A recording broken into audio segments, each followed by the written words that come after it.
Led by Kerala Traditional Art Form, welcoming Rotary International President Stephanie Archik and all leaders of Rotary. Round of applause for them. Just have a look behind.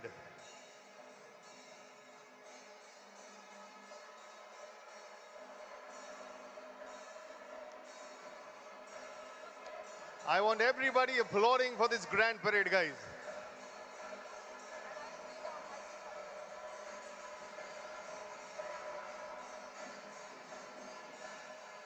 Make sure that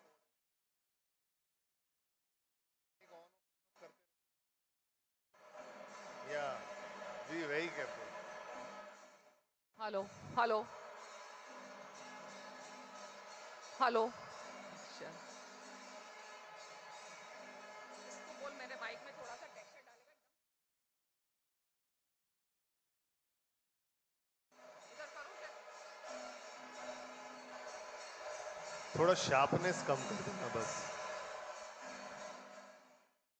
hello hello hello hello hello hello hello nasal sound आ रहा है The Grand Parade of Rotary Zone Institute 2024, Kochi.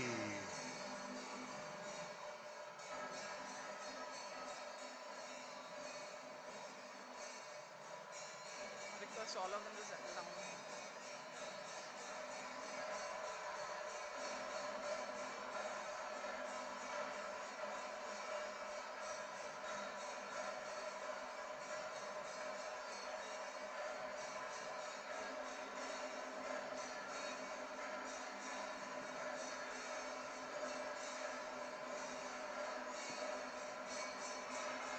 This Grand Parade is led by Kerala Traditional Art Form, welcoming everybody, especially Rotary International President Stephanie Archik and all our leaders of Rotary.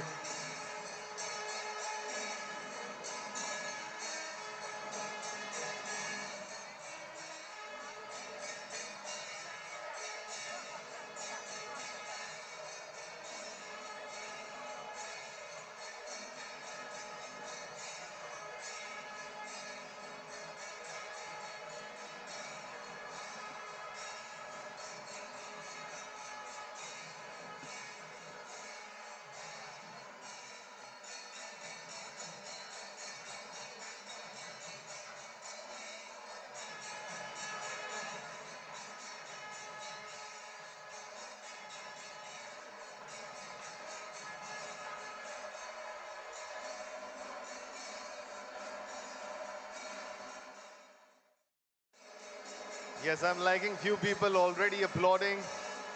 I request all our guests just to make some noise, round of applause for this wonderful Grand Parade.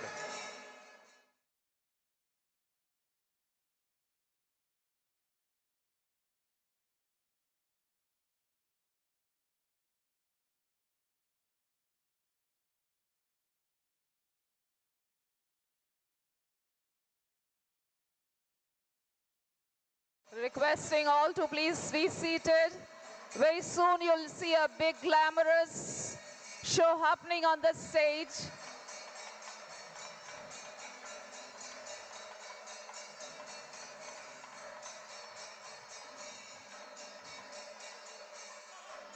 I appreciate your kindness. May I request all to be seated in the audience. Let the dignitaries walk and take their seats while your eyes should be on the grand stage for the grand show that you're going to be witnessing in a couple of seconds.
All right, that was Kerala traditional art form, and now finally you feel welcomed in Kerala and Kochi. I've arrived here at yesterday in Kerala, Kochi, and I was not feeling and getting that vibe, but looking at this Kerala traditional art form, finally I feel welcome. And I welcome everybody here at Rotary Zone Institute 2024 at God's own country, Kochi, Kerala. Welcome everybody. Thank you so much for joining. And round of applause once again for Kerala traditional art form, guys. Thank you. All right, before we begin, let me just introduce myself very quickly. My name is Karan. I am a popular radio host in Mumbai, and I have Namrata ji here with me. And I won't talk about myself more because I think I see myself as a future Rotarian. That is the reason I'm here today, to be part of you, witness everything what you guys are doing. So just feel more inspired and motivated. So Namrata ji, thank you so much for joining. She is a fellow Rotarian. Please tell us what is the event all about. Thank you so much. Good evening, esteemed dignitaries, guests, fellow Rotarians and friends. We are gathered here, a constellation of leaders from across zones 4, 5, 6 and 7. An indication to a Rotary's global reach and enduring purpose. As we convene at the magnificent Grand Hyatt Kochi Bolgati, we unite not just by geography, but by a shared commitment of service, innovation and positive change. From vibrant cities of India, Pakistan, Bangladesh, Sri Lanka, Nepal, Bhutan and Maldives, to the far-fetching corners of the world like USA, Korea, Russia, England, UK and Europe, we are bound by a single vision, service above self. And we are united in our mission to build a better world. As Rotary's Roto reminds us, it's been said, it is still true, there's no limit what we can do together. Put your hands together and let's look on for a recap followed by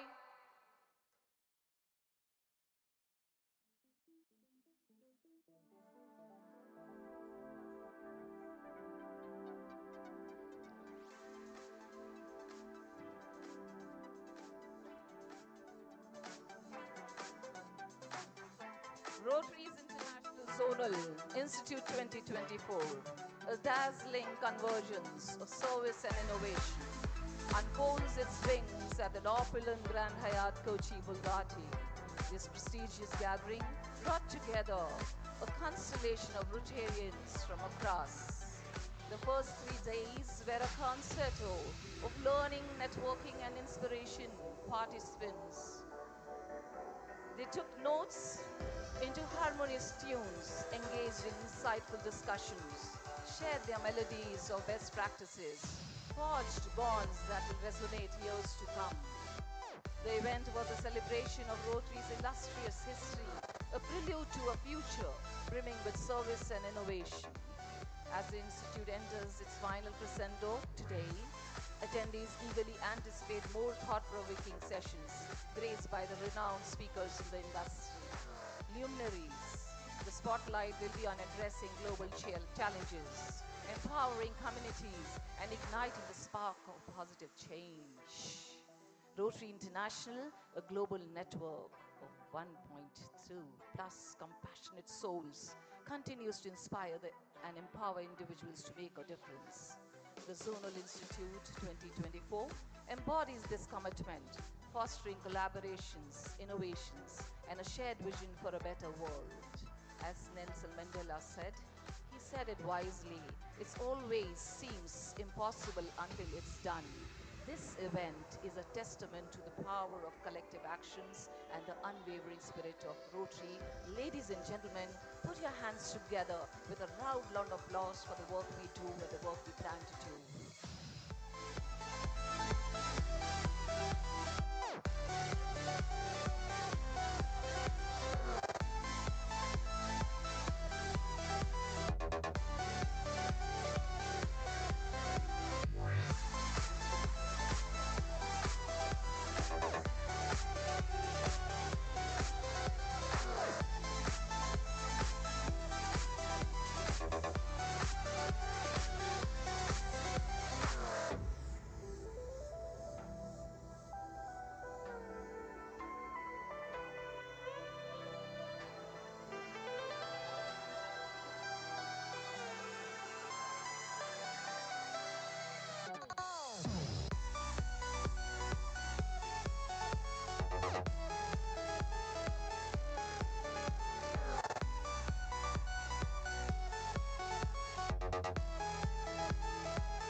Wow, that was some melody, lovely violin recital by Rupa Revati. Thank you so much, Rupa. I hope you guys enjoyed it. And after this, before we begin our agenda and the sessions and everything, all the speakers coming on stage, a fellow Rotarian is going to join us and entertain you guys for a few minutes. And Namrata ji has something to say about it because she is the fellow Rotarian as well. To commence our proceedings on a spiritual uplifting note, we invite you to witness a captivating invocation dance performance by talented Sri Nandi and Troupe. Their graceful movements and soulful expressions will transport you to a realm of tranquility and devotion. Please sit back and enjoy the spiritual moments. Rotarian Sri Nandi and Troupe, ladies and gentlemen, round of applause for them.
जय जय हे महिषासुरमर्दिनि रम्यकपि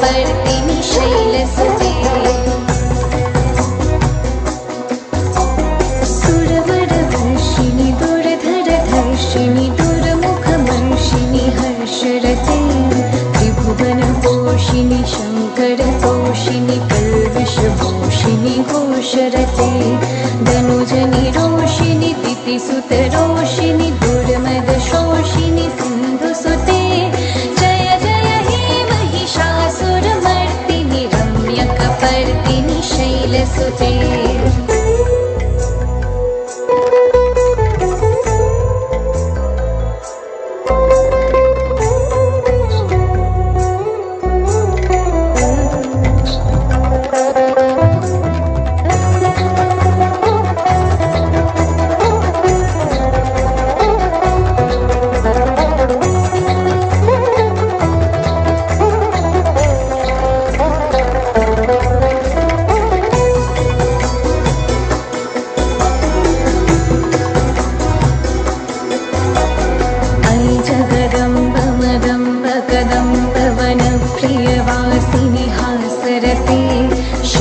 शिरोमणि तुंग हिमालय शृंग निजालय मध्यगते मधु मधुरे मधुकैटभगञ्जिनि कैटभभञ्जिनि रासरते जय जय हे महिषासुरमर्दिनि रम्यकपर्दिनि शैलसुते शतखण्ड विखण्डित रुण्ड वितुण्डित शुण्ड गजाधिपते रिपुगजगण्ड विदारण चण्ड पराक्रम शुण्ड मृगाधिपते निज भुजगण्ड निपातित खण्ड विपातित मुण्ड भटाधिपते जय जय हे महिषासुरमर्दिनि रम्यकपर्दिनि शैलसुते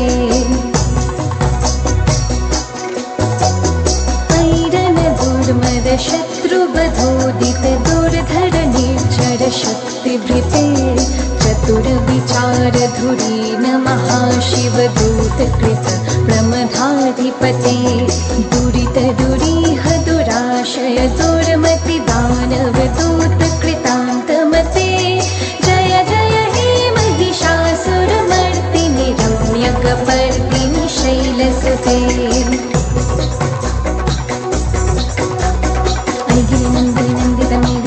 विनोदिनि नन्दनुते गिरिवरविन्दशिरोधिनि वासिनि विष्णुविलासिनि जिष्णुनुते मगवति हे श्रीकण्ठकुटुम्बिनि भूरिकुटुम्बिनि भूरिकृते जय जय हे महिषासुरमर्दिनि रम्यकपर्दिनि शैलसुते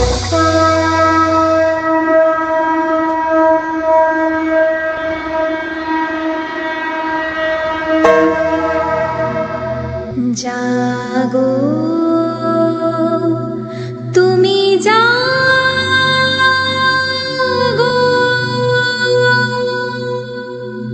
जागो दुर्गा जागो दश प्रहरणधारिणी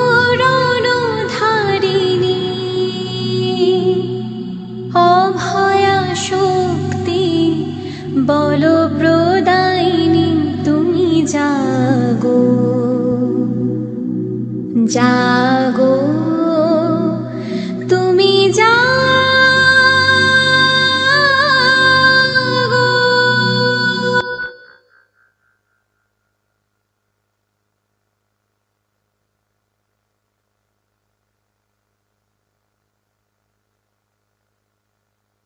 That was Sri Nandi and Troop. Round of applause one more time for this wonderful performance. And moving on, guys, I would request everybody to rise up.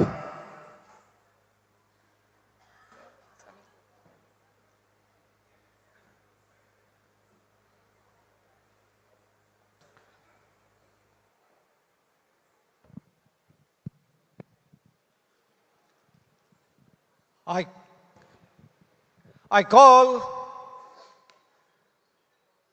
Rotary Institute of Rotary International Zone 4, 5, 6, 7 in order.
Thank you, Aniruddha. Thank you so much.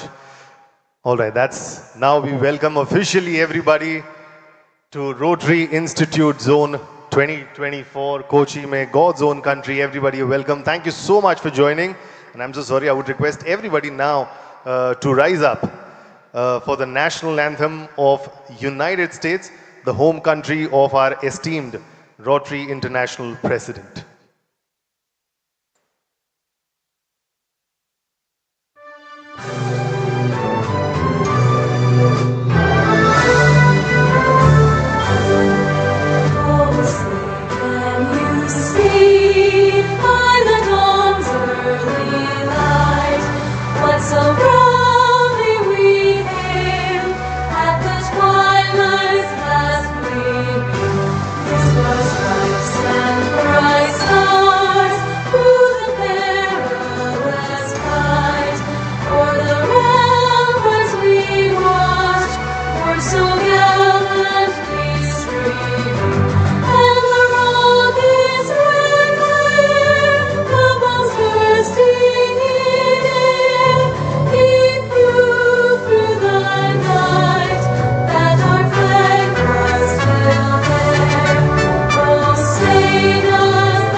Now the national anthem of India, guys.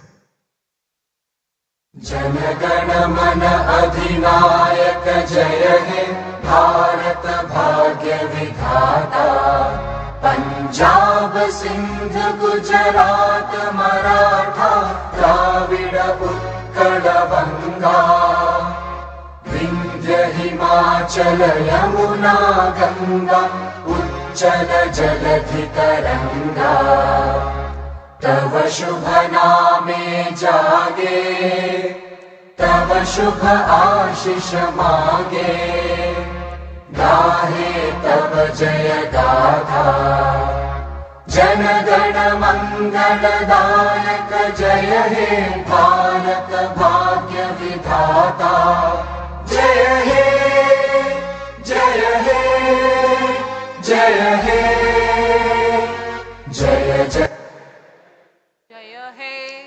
Bharat माता की जय भारत माता की जय. Thank you everybody. You guys, everybody can be seated. Thank you so much. Thank you so much. Once again, get ready to get mesmerized once again. We invite you to witness a spectacular LED show and dance fusion presented by the talented Rotarians. This breathtaking performance will take you on a journey through Rotary's rich legacy.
All right, ladies and gentlemen, it's my pleasure now to welcome on stage the present Chair of Institute, PDG John Daniel, Chairman, Rotary Institute 2024 on stage. And while he comes on stage, I remember talking to John a week back. I told him, John, you've got a very bassy voice, very nice, heavy bassy voice, and he's the bass of this entire event. So welcoming PDG John Daniel and his wife, Meera John Daniel, on stage. And before that, can we have the AV, please?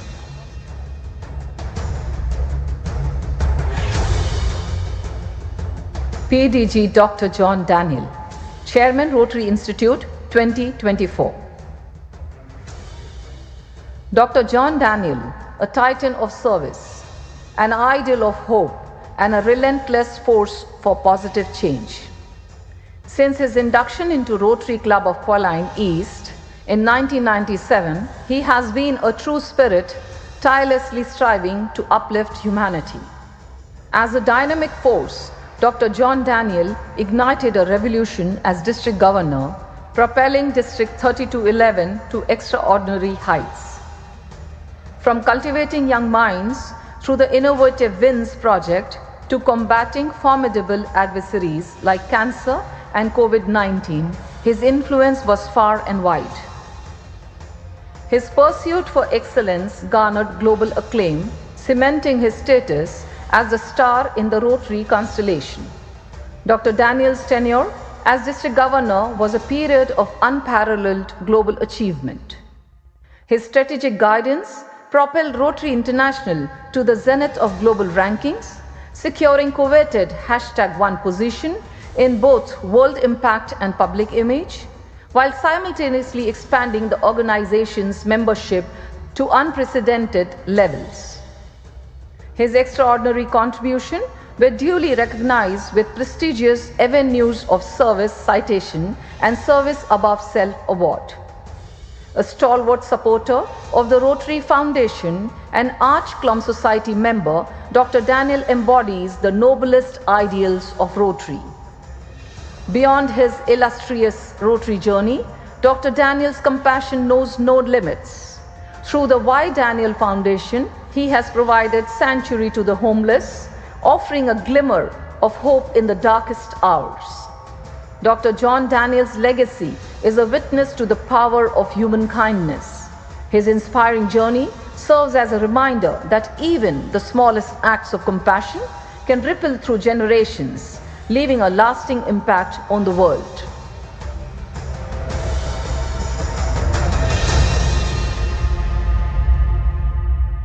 Inviting PDG Dr. John Daniel on stage. Put your hands together.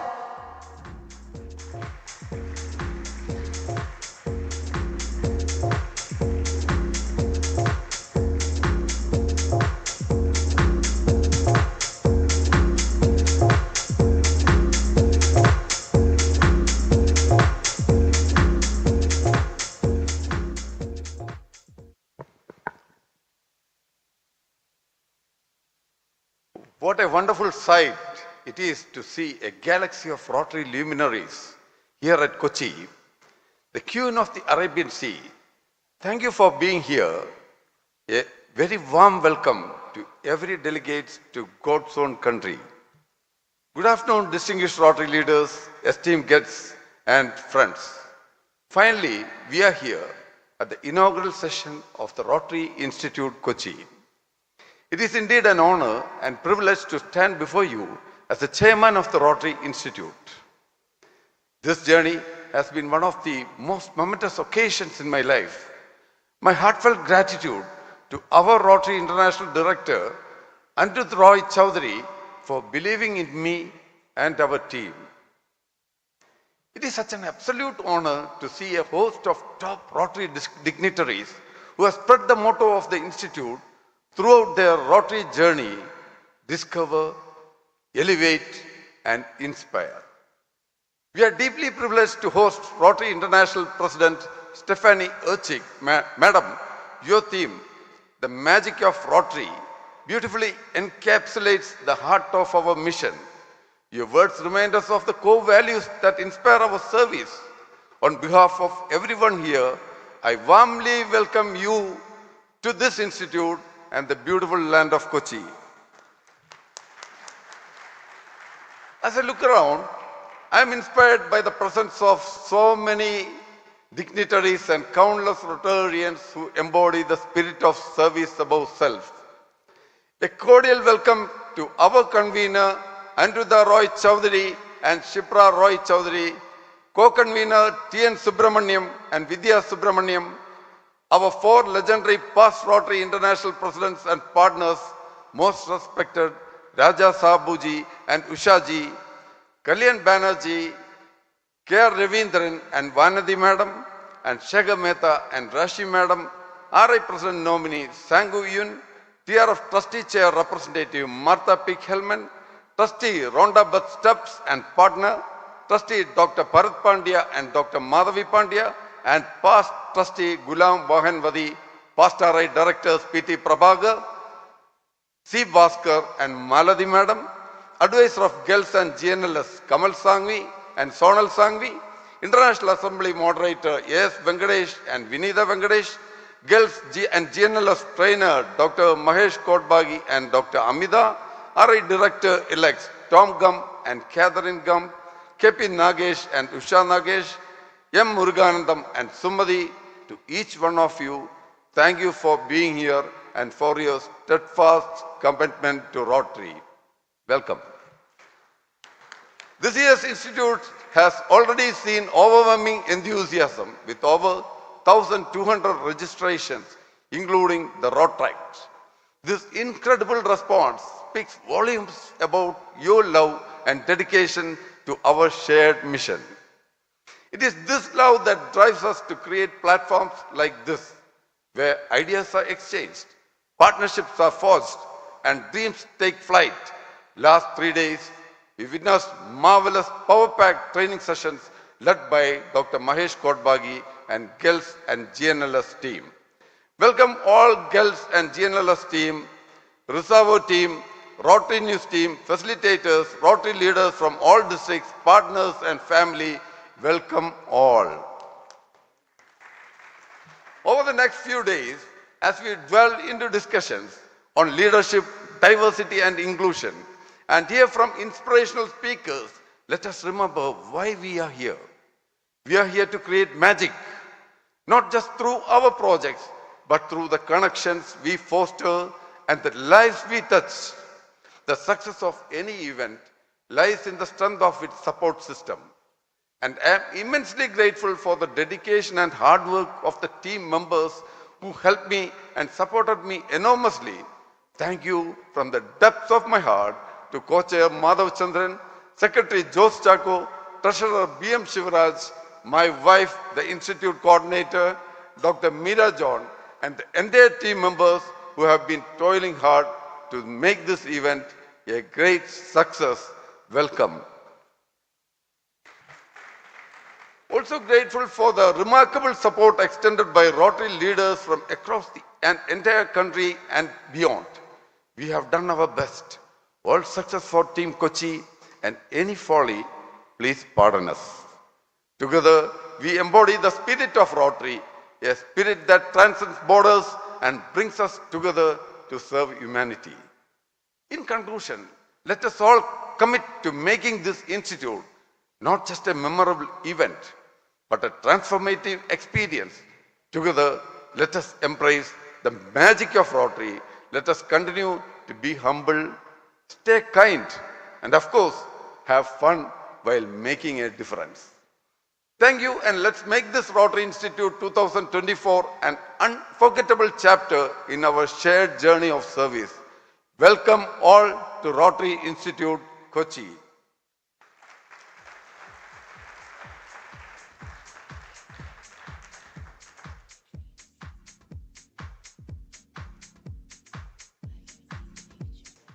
Thank you, Chairman. Thank you, Chairman. Rotary Institute 2024, past District Governor John Daniel.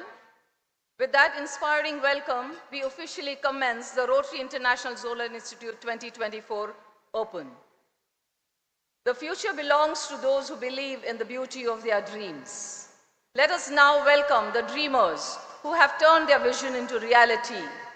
Convener, Rotary Institute 2024, Rotary International Director Anirudh and Shipra Roy Chaudhary to join me on stage.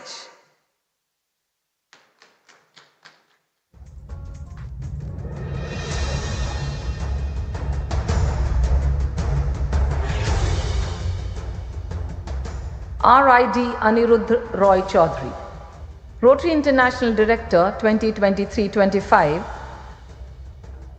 Anirudh Roy Chaudhary, a name synonymous with service, innovation and compassion. From the bustling streets of Calcutta to the global stage of Rotary International, his influence is profound. A trailblazing first-generation entrepreneur and electrical engineer, he has revolutionized industries with his innovative approach. His journey started with Zoom 16 color film laboratory, which has now grown into a diversified group, pioneering advancements in digital imaging, 3D printing, and large format printing. A distinguished Rotarian since 1994, Roy Chaudhary's exceptional leadership and unwavering commitment to service propelled him to the role of District Governor. His tenure was marked by significant achievements as a lasting impact on the Rotary community. Driven by passion for service, Roy Chaudhary has been instrumental to numerous humanitarian endeavors. His involvement in Rotary India Literacy Mission exemplifies his dedication to empowering young minds and fostering educational growth. Anirudh's expertise benefits the Rotary Foundation, where he serves as the cadre of technical advisor and a trustee of the Rotary Foundation India. He also is a key member of the Rotary India Literacy Mission's executive body, promoting education and literacy. His exceptional service has been duly recognized with prestigious awards, including the Service Above Self Award and the Rotary Foundation Citation for Meritorious Service.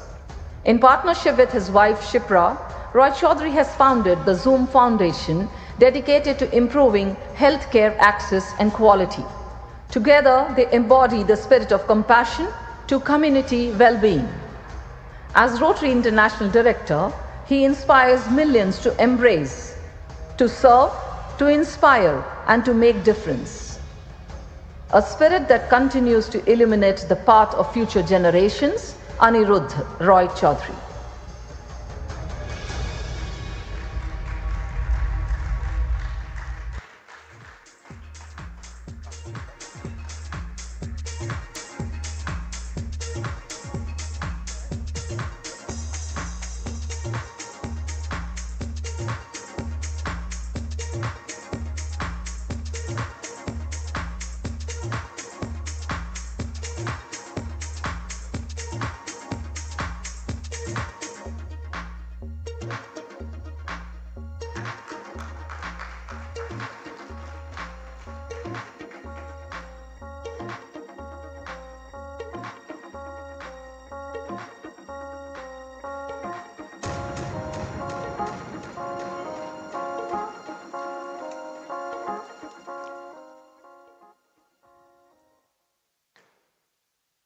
Good afternoon.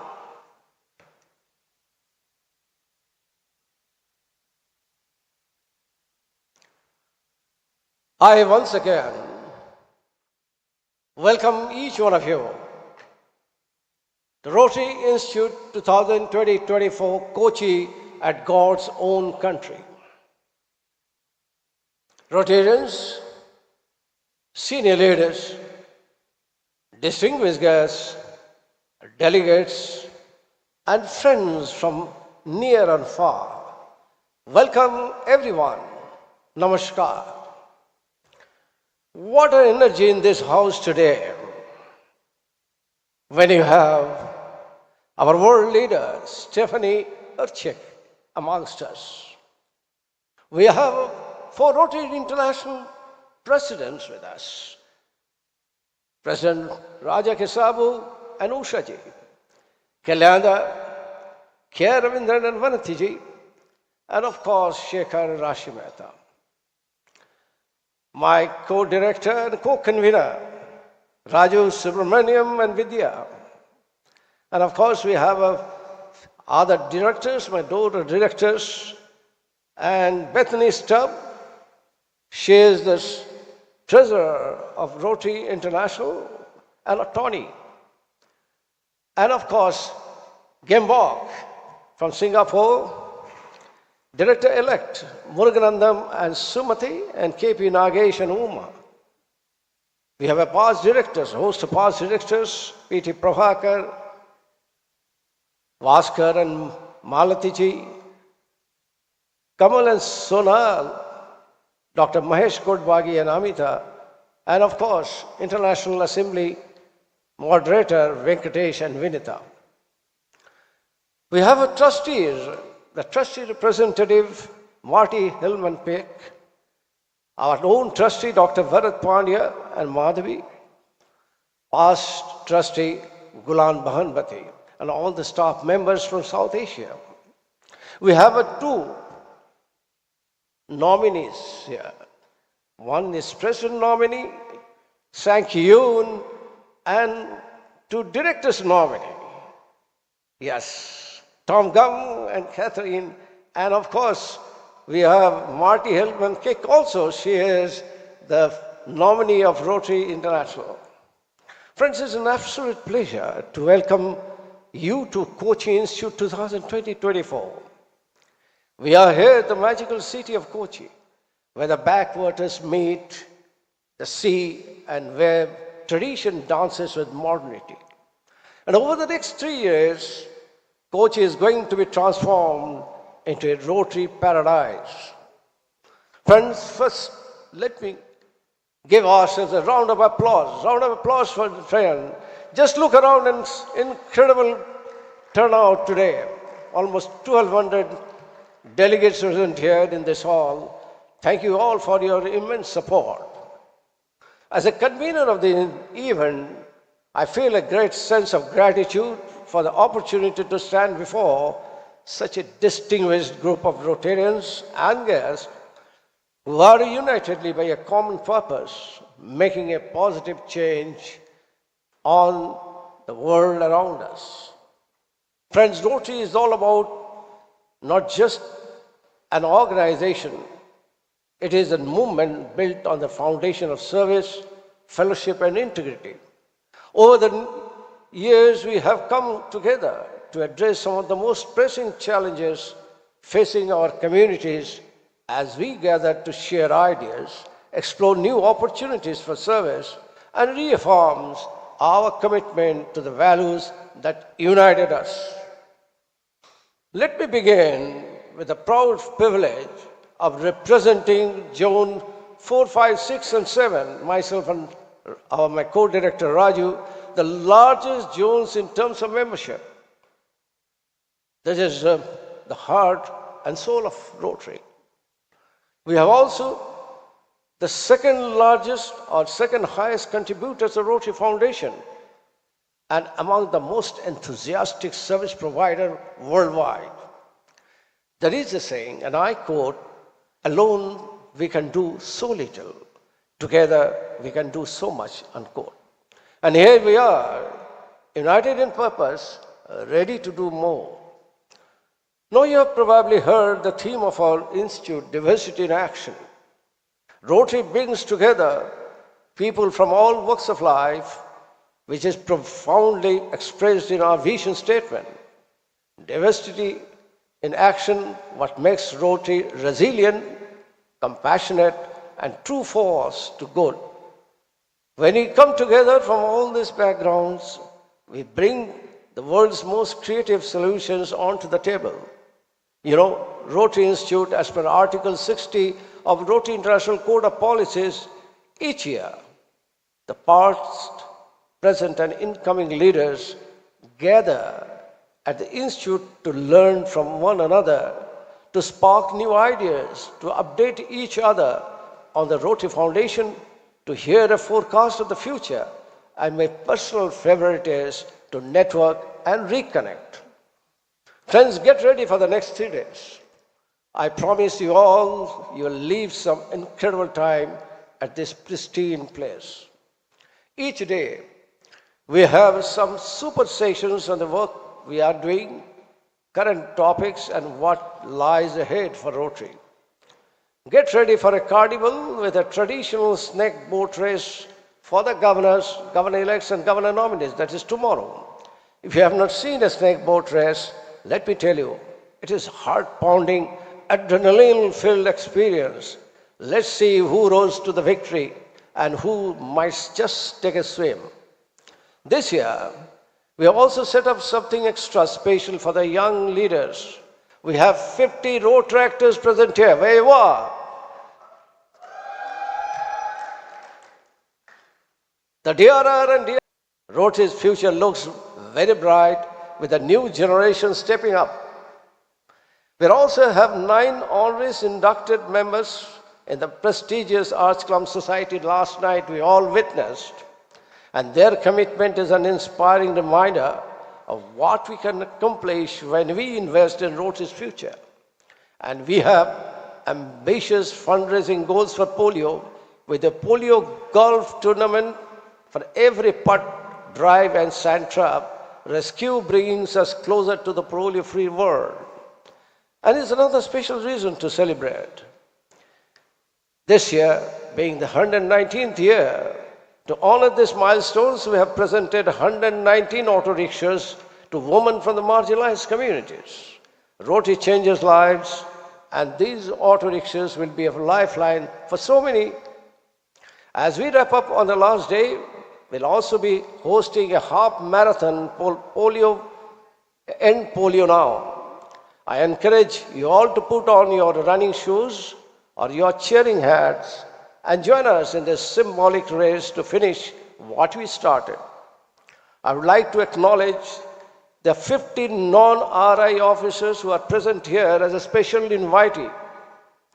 We want to show them what Rotary is all about, to share our mission and to reignite a passion for service, and we know that exists in everyone.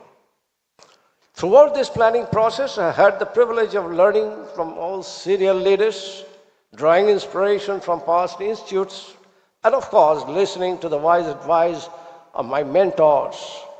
I'm truly guided and grateful to all who have made this journey possible.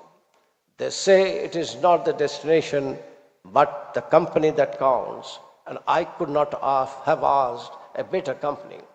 So to everyone here, whether you are a seasoned Rotarian, a young leader, or speaker, or observer, I hope you are ready for an unforgettable 3 days. This institute is more than just a gathering. It is a family reunion, a place to love, to learn, and to be inspired. Let's make the KOCHI Institute 2020-24 one for your own books. Together, let's sail into a brighter Rotary future. Welcome to everyone. Let the magic begins. Thank you all, and enjoy this entire 3 days with us.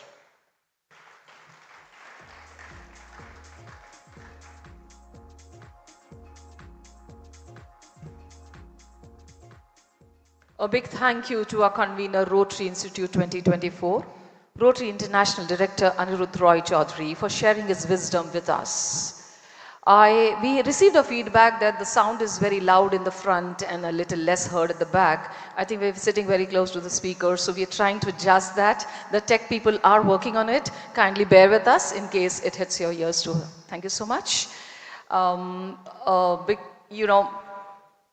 When you talk about the moment, it just gives me goosebumps, and a magical moment comes through. And this moment we have all been waiting for. So get ready to get inspired. Please join me in giving a warm welcome to the incredible leader of Rotary International, President Stephanie Urchik. Her passion for service and her vision for a better world are truly contagious. Presenting the epitome of service, our dynamic Rotary International President Stephanie Urchik. Can we have the AV, please?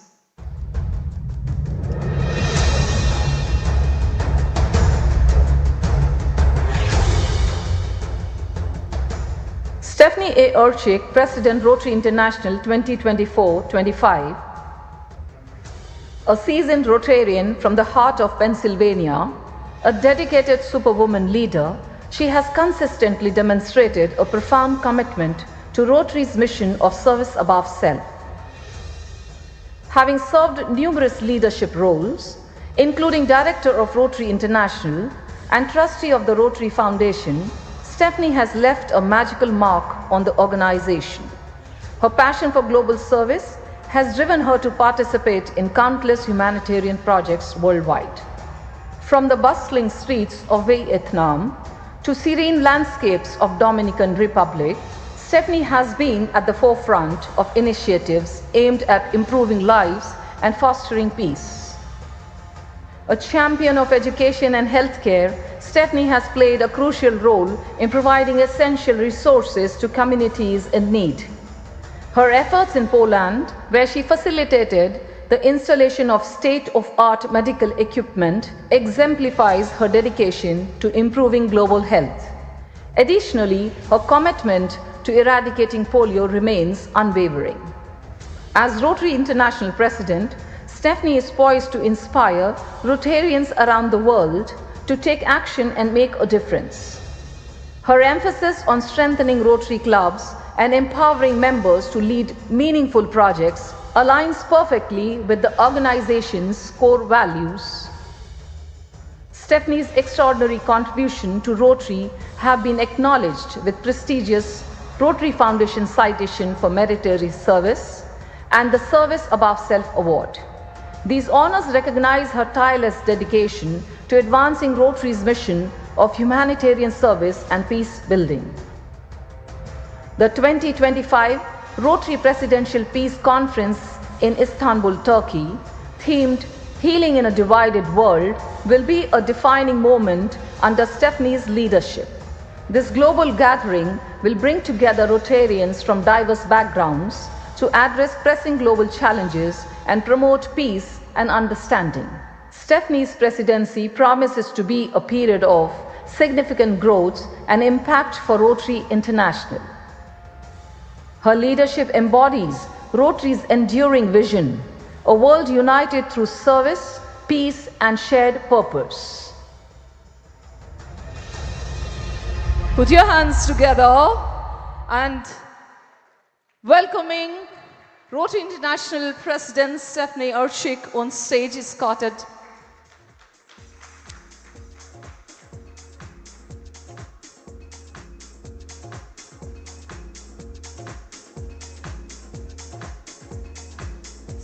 Thank you so much, ma'am, please.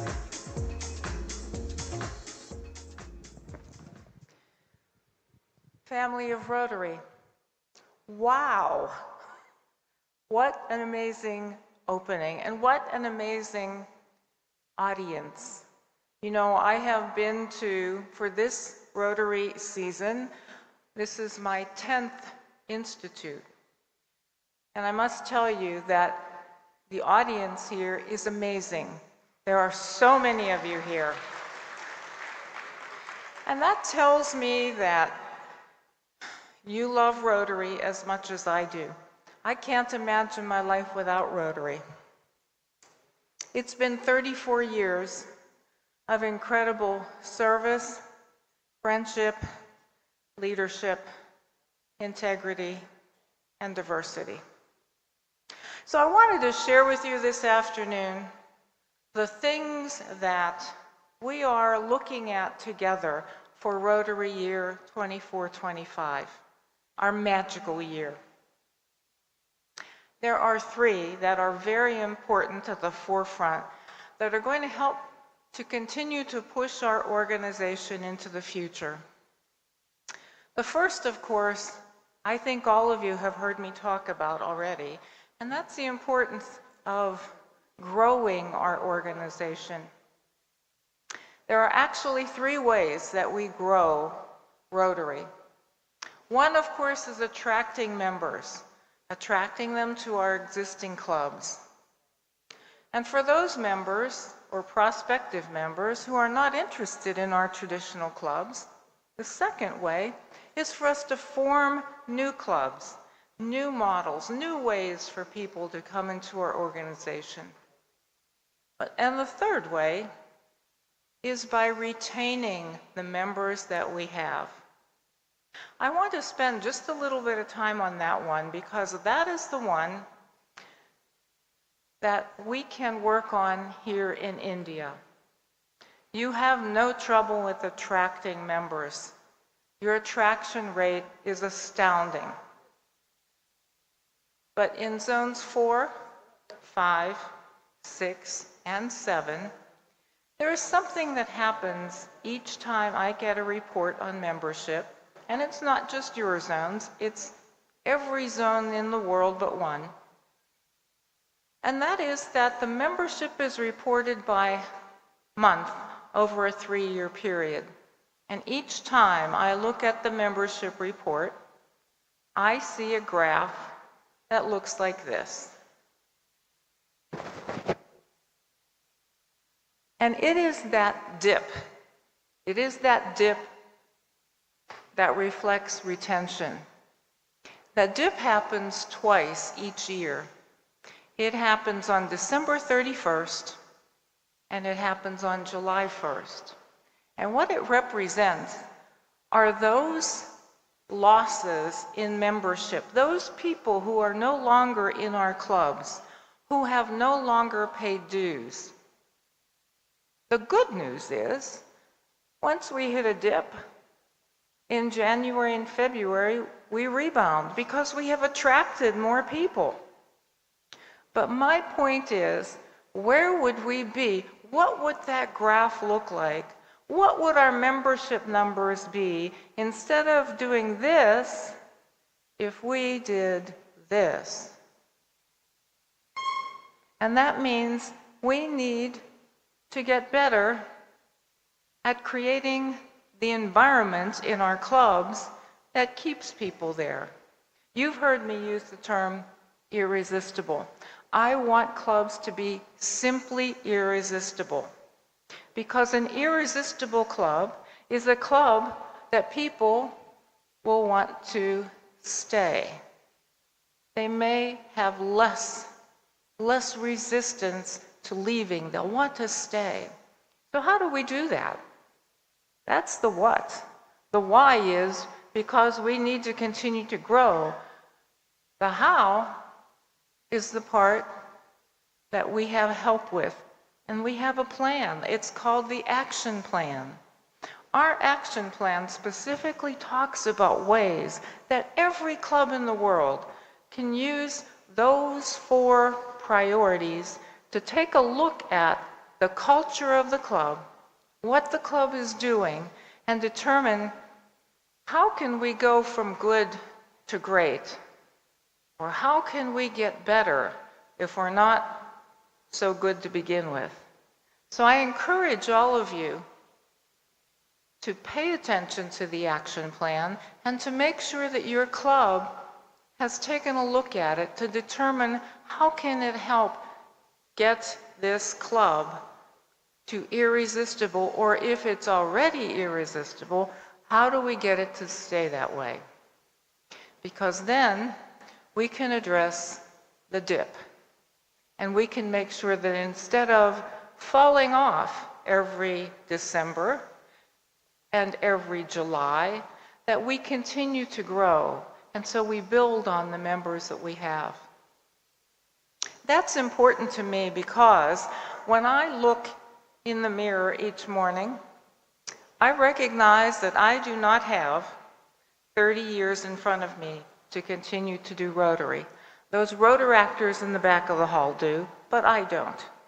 It makes me happy when I see Rotaractors and young professionals coming to Rotary because I know the magic of our organization will continue once I'm no longer here. And that's true for every single one of us who are in traditional clubs. Each one of our clubs has something called built-in attrition. What that means is if we're not intentional about replacing members consistently, our clubs will start to dwindle and go away.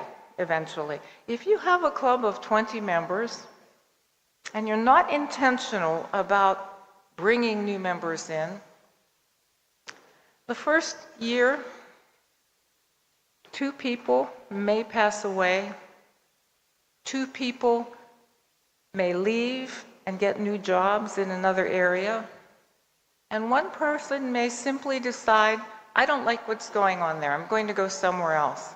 So your club of 20 has suddenly become a club of 15. And if you're not intentional, the following year, 1 person will pass away, 2 people will leave the club, and your club of 15 is now suddenly a club of 12. So all of our clubs everywhere in the world must be intentional about replacing members and sharing the magic of Rotary so that we continue to move into a future that is bright and healthy. Rotary is the best organization in the world, and we need to share that message. The second big idea, yes, of course we do, yes. The second big idea that we need to continue to focus on is the fact that we are peace builders. Rotary is built on a foundation of world understanding and peace.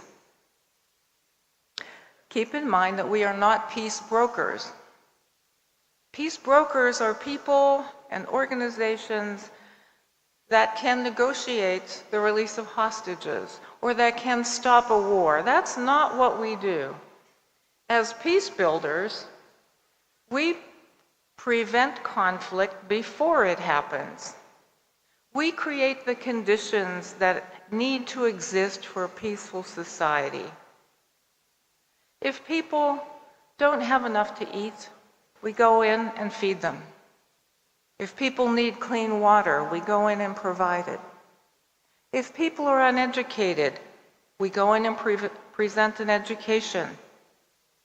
If people need employment, we give them skills. So we create the conditions necessary for a peaceful society to exist. You see, desperate people do desperate things. And if people don't have water, eventually they may fight over access to clean water. So as Rotarians, we approach it differently. We are peace builders. And we have a lot of tools in Rotary to help us with that. Many of you have seen the Positive Peace Academy that is on our Rotary Learning Center. If you haven't, I would encourage you to visit. It is an online program.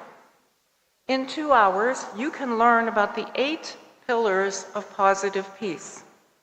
We have programs through Rotary, like our Youth Exchange program. We are building peace 1 student at a time. Each time we send a student out or take a student in, they represent their country, their culture, their language, and they're interacting with other families, other students, other teachers, other Rotarians, building peace 1 at a time. We have a terrific program called the Rotary Peace Pole Project. Peace poles are visible monuments that are placed in a community, somewhere in a park or a school, or wherever you can get approval to have it placed in that spot. And the pole says on the sides, "May peace prevail on earth." And it says that in the languages that represent the community. New peace poles also have a QR code, or you can place one there, that will direct anybody in the community who wants to find out more about Rotary. You can use that QR code and it will direct them right to your club. I love the Peace Pole Project because not only does it instill a sense of pride in the local Rotarians who have erected it in their community, it's a visual monument that anybody in that community can see, and they are reminded that Rotary is about peace building. Now, those poles will not stop war. That's not what they're supposed to do.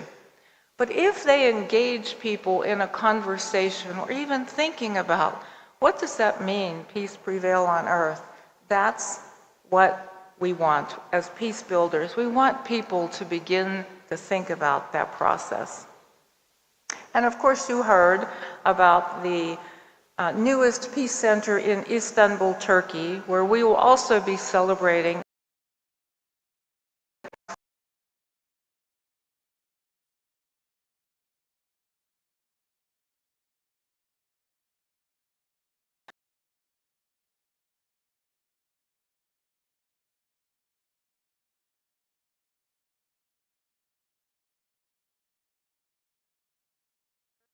and Peace Symposium with fabulous speakers.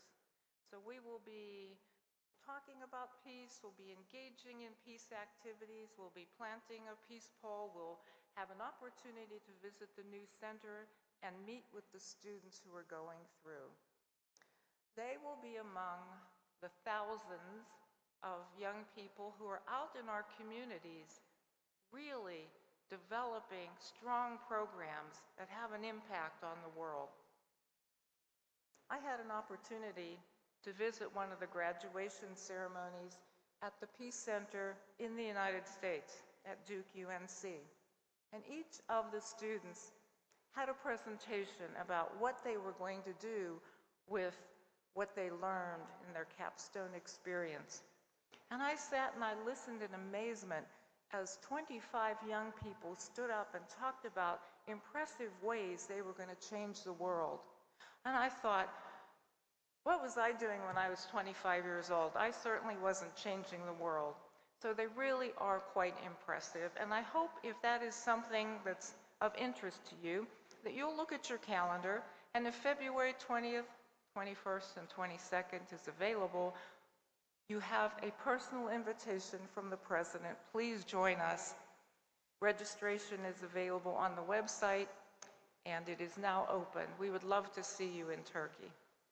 And finally, I want to talk a bit about continuity. Continuity is what makes us the strong organization that we are. Continuity in programs as well as continuity in leadership. You know, from year to year, we have programs that really take hold in our clubs. And just because our leadership changes does not mean that we should stop doing them. You know, several years ago, when President Shekhar Mehta was serving, he gave a name to something that we had been doing off and on anyhow, girls' empowerment. And that program has just caught fire everywhere, and it continues to be a strong way that Rotary clubs and districts continue to support young girls and women. Last year, President Gordon McAnally woke us up to the idea about how important it is to deal with mental health and our well-being. Clubs around the world have embraced that, and there are many mental health initiatives that happen. So think about the programming and what is most important to your club. And then continuity in leadership simply is the way that our organization has continued to survive. Think about it. We have such a unique model. Every July 1st, from the president of Rotary to the president of every club, we change office. We have 1 year to lead, 1 year to share our ideas. That's the bad news. But the good news is that as new people come in, there are fresh ideas and new perspectives. So it's important that we work with the people who have come before us and the people who will come after us. Yes, we all have different ideas of how to get to a destination, but it's important that we are all focused on moving in that same direction. So working with each other in our leadership roles is important. And Rotary leadership is situational. Just because you don't have a title does not mean that you aren't a leader. From time to time, you may be called upon to lead a project or to lead a social. So we all have opportunities to lead, and we all have opportunities to follow. None of us would be leaders if nobody followed us. So we take our role seriously and we think about how we can work together to make our Rotary clubs strong so that they can continue to create that lasting change. You know, our vision statement is a beautiful statement. Together we see a world where people unite and take action. Together. That word is there intentionally because we want to work club to club, district to district, country to country.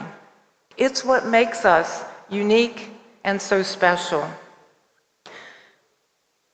Yesterday, I had an opportunity to chat with media, and one of the things that I shared with them was how Rotary is really like a quilt or a beautiful shawl. Each one of these squares is different. Each one is beautiful on its own. But when we put it together, what a beautiful tapestry we have. This square doesn't speak the same language as that one. This square is male. This square is female. This one is handicapped. This one is transgendered. All of these squares are different. And this represents how unique we are as an organization in Rotary. It's our differences that make us the strongest and the best organization in the world. So I thank you so much for your commitment, your passion for Rotary, for service, for our Rotary Foundation, because it's you. The magic of Rotary happens in your clubs. It does not happen where I sit in Evanston, Illinois, in the USA. It happens where you are in your clubs. So I hope that you will continue to share that passion, to work for continuity, to grow membership, to talk about our organization so that people understand who we are and what we do. And when we all do that together, we continue to show the world the magic of Rotary. Thank you so very much.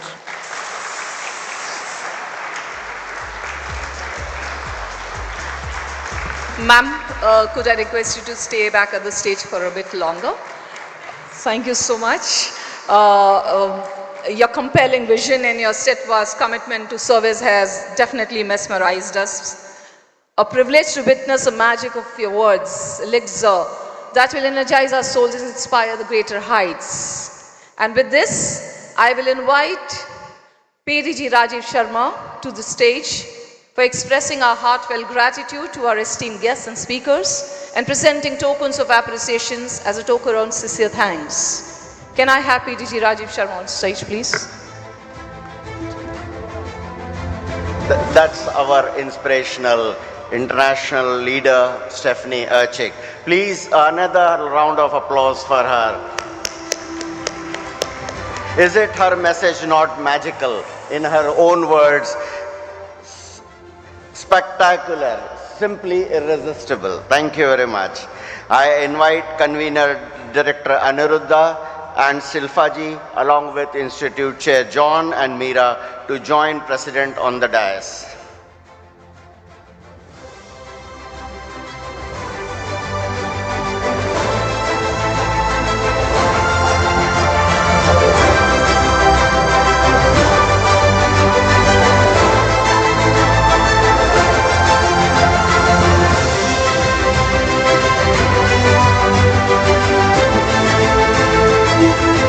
I request Shipraji to wrap shawl around President Stephanie as mark of respect as per our Indian traditions.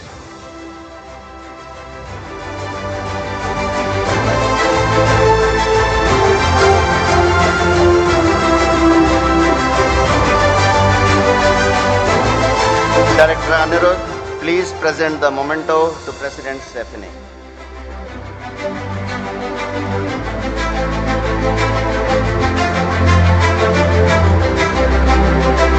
Chairman John Daniel, please present a gift of token of love to her as she may remember us for always and her enjoy our company here. And last but the best, Meera ji, please present a beautiful bouquet of flowers for President Stephanie.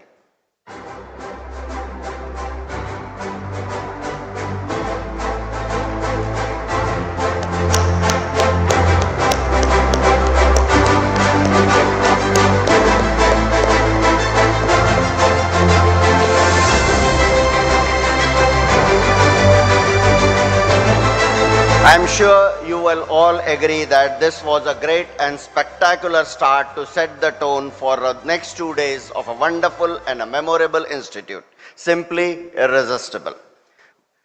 As a mark of gratitude, I am honored to place on record our heartfelt thanks to Shipra ji and Director Anirudh, Meera ji and Chair John Daniel for such a methodical planning and giving us such a grand event.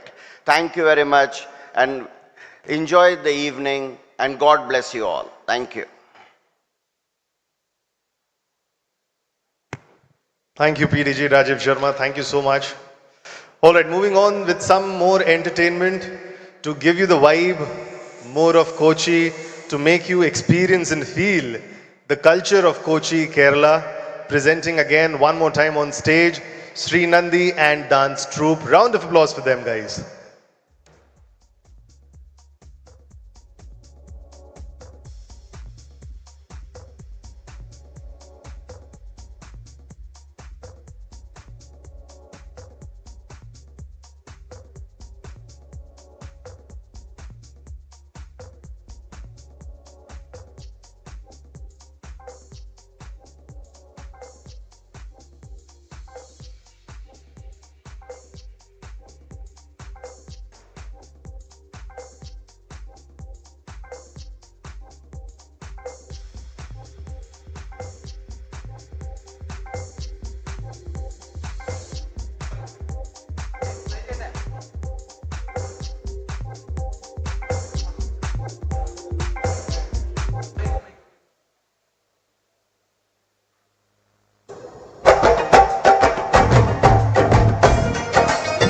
Check, hello, check.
तीसरा mic भी काम नहीं कर check check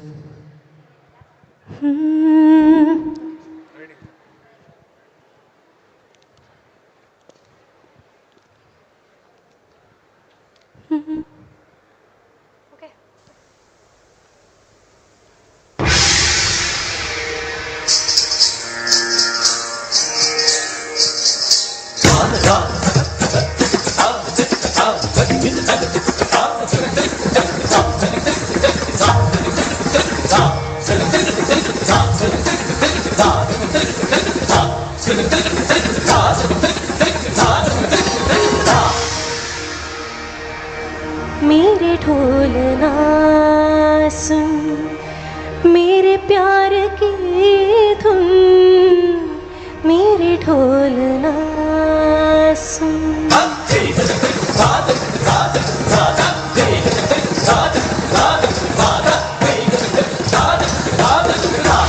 मेरे ढोलना प्यार की धुन मेरे ढोल ना सुन, मेरे चाहते तो फिजा में बहेंगे, जिंदा रहेंगे होके फना।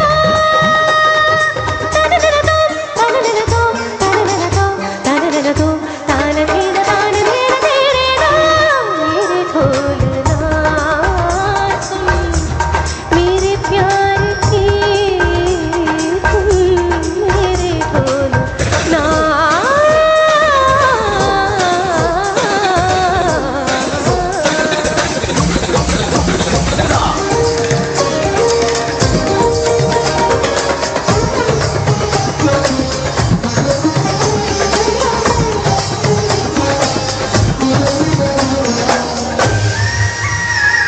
साथी रे मर के भी तुझको चाहेगा दिल, तुझे ही बेचैनियों में पाएगा दिल। साथी रे मर के भी तुझको चाहेगा दिल, तुझे ही बेचैनियों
बोलना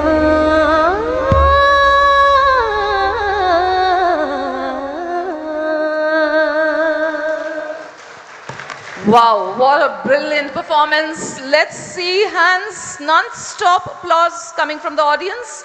And this is none other than, put your hands together for the Rotary Annette, Nanda Jayadevan. Can I have you on stage, please? And I invite our convener, Rotary International Director, Anirudh Chaudhary, and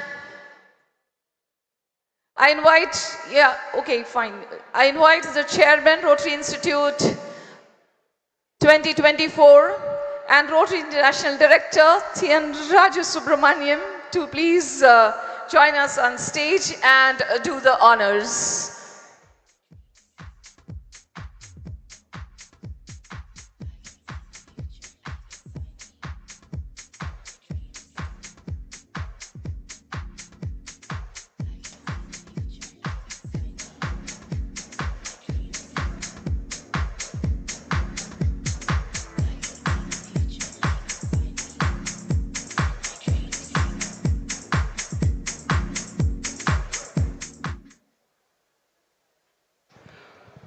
Before I hand over the citation, thank you, Annette Nanda Jayadevan, for your unwavering support and commitment to Rotary.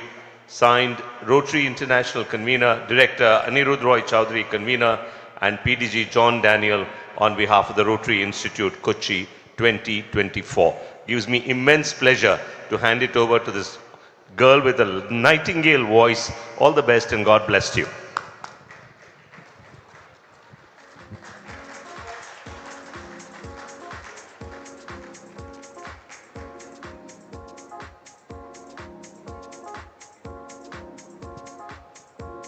Thank you so much. And I think let's hear it for Rotary Institute 2024. Once again, a round of applause. I can't hear y'all. Let's see, put energies into your palms, coming together. Thank you so much.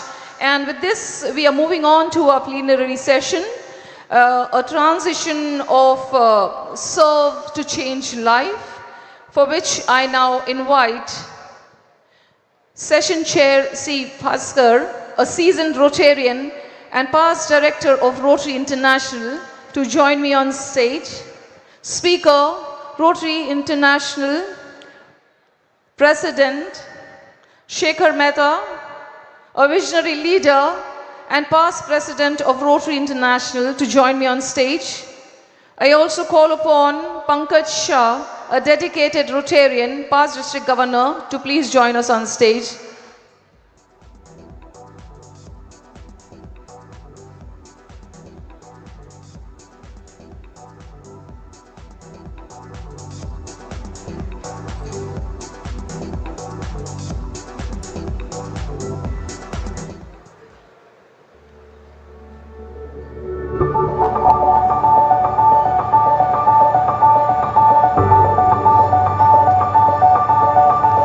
PRID C. Bhaskar, past Rotary International Director. From humble beginnings to towering achievements, C. Bhaskar is a trailblazer in every sense. A visionary entrepreneur behind South India's steel powerhouse, the VNC Group, Bhaskar's leadership earned him the Small Scale Entrepreneur Award. A proud Rotarian since 1988, his journey through Rotary's ranks to International Director is a testament of his passion for service. Crowned with prestigious citation for meritorious service, off the boardroom, Bhaskar shines as a bridge champion, wildlife enthusiast, and a globetrotter, proving that life is best lived with purpose and adventure. Truly, a leader who inspires by doing.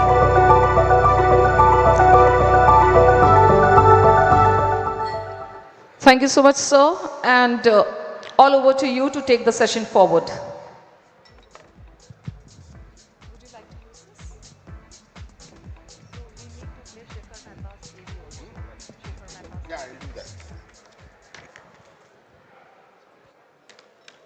Good evening, esteemed Rotarians, distinguished guests, ladies and gentlemen. It is both an honor and privilege to chair the first plenary session of this Rotary Institute, centered on the profoundly important topic, serve to change lives.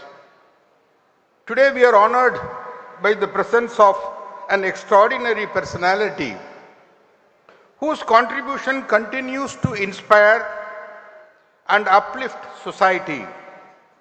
It's my privilege to extend a warm welcome to past Rotary International President Shekhar Mehta, a visionary leader whose dedication and commitment have profoundly advanced Rotary's mission of service across the globe. Let us all look forward to a session filled with inspiration and insight. Let me begin by sharing a story that exemplifies the true meaning of service. In 2009, a young woman named Maggie Doyen traveled to Nepal after finishing high school. There she met children who had been orphaned by war, wandering the streets with no education, food or shelter. Instead of moving on with her travels, Maggie decided to stay. She used her life savings of $5,000 to build a home for these children, which eventually grew into the Kopila Valley Children's Home and School, now supporting hundreds of kids. Maggie did not wait for someone else to act. She chose to serve, and in doing so, she changed the countless lives. The theme service, serve to change lives, beautifully captures the core value of Rotary. Service is not just about helping others, it is about transforming lives, both for those we serve and for ourselves.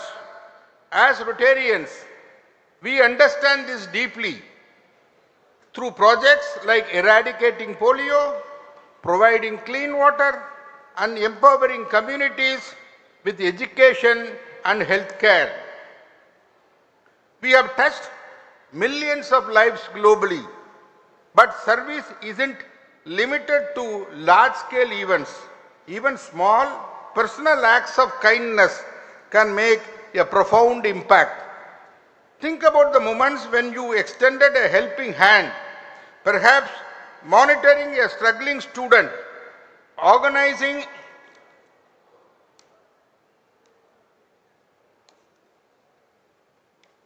blood drive, or simply offering emotional support to someone in need. Didn't feel like you gained as much as you gave. That's the magic of service. It enriches both giver and the receiver. Rotary's motto, service above self, is not just a slogan, it's a call to action. Whether it is improving literacy, promoting peace, or protecting environment, our initiatives demonstrate how service is a powerful tool for a change. Serving others starts with empathy, the ability to see the world through someone else's eyes. It could be the eyes of a hungry child, a lonely elder, or struggling farmer. But empathy alone is not enough. It must inspire into action. Rotary gives us the platform to turn empathy into action, to translate compassion into tangible outcomes. As I conclude, let me leave you with another story. The story of an ordinary man who created extraordinary change. Narayanan Krishnan, a 5-star chef from India, once witnessed an elderly man eating his own waste out of hunger. That moment changed his life forever. He left his lucrative job and started feeding the homeless in his hometown Madurai.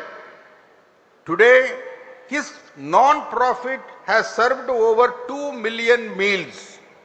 Narayan's journey reminds us that you don't have to be rich, famous, or powerful to make a difference. All it takes a willingness to serve. Dear fellow Rotarians, serve to change lives is more than a theme, it's a way of life. Every act of service, no matter how big or small, has the potential to create ripples of change. Let us continue to be the catalysts of hope, the champions of compassion, and the pioneers of change. Together as Rotarians, we can truly serve to change lives and build a better world of generations to come. Thank you very much. And may I request your audio-visual introduction of our keynote speaker, past Rotary International President Shekhar Mehta, please.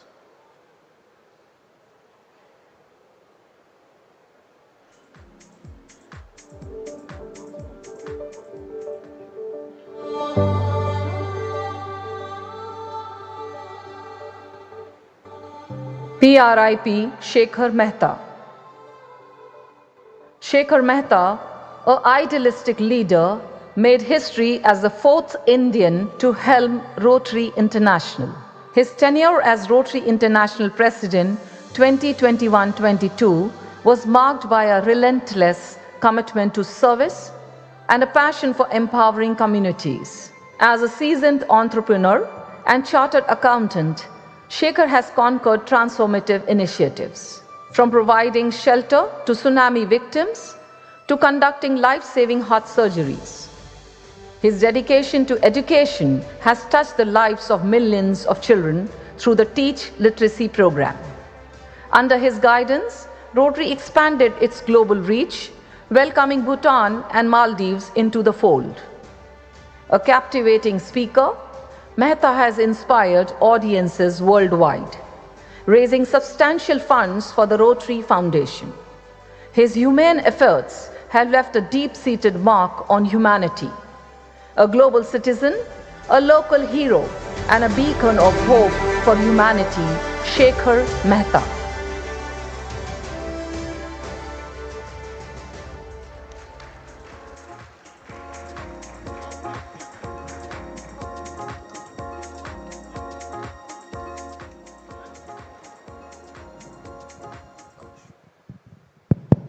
Friends, give a round of applause to our keynote speaker, past Rotary International President Shekhar Mehta.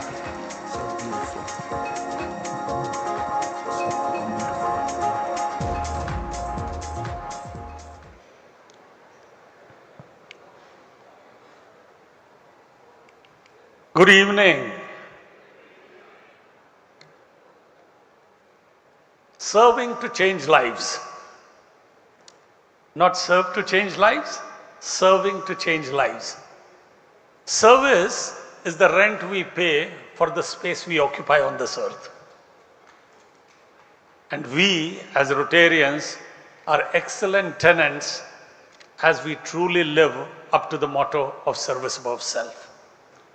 Long time back in India, a paint company, Jensen and Nicholson, had an excellent advertisement.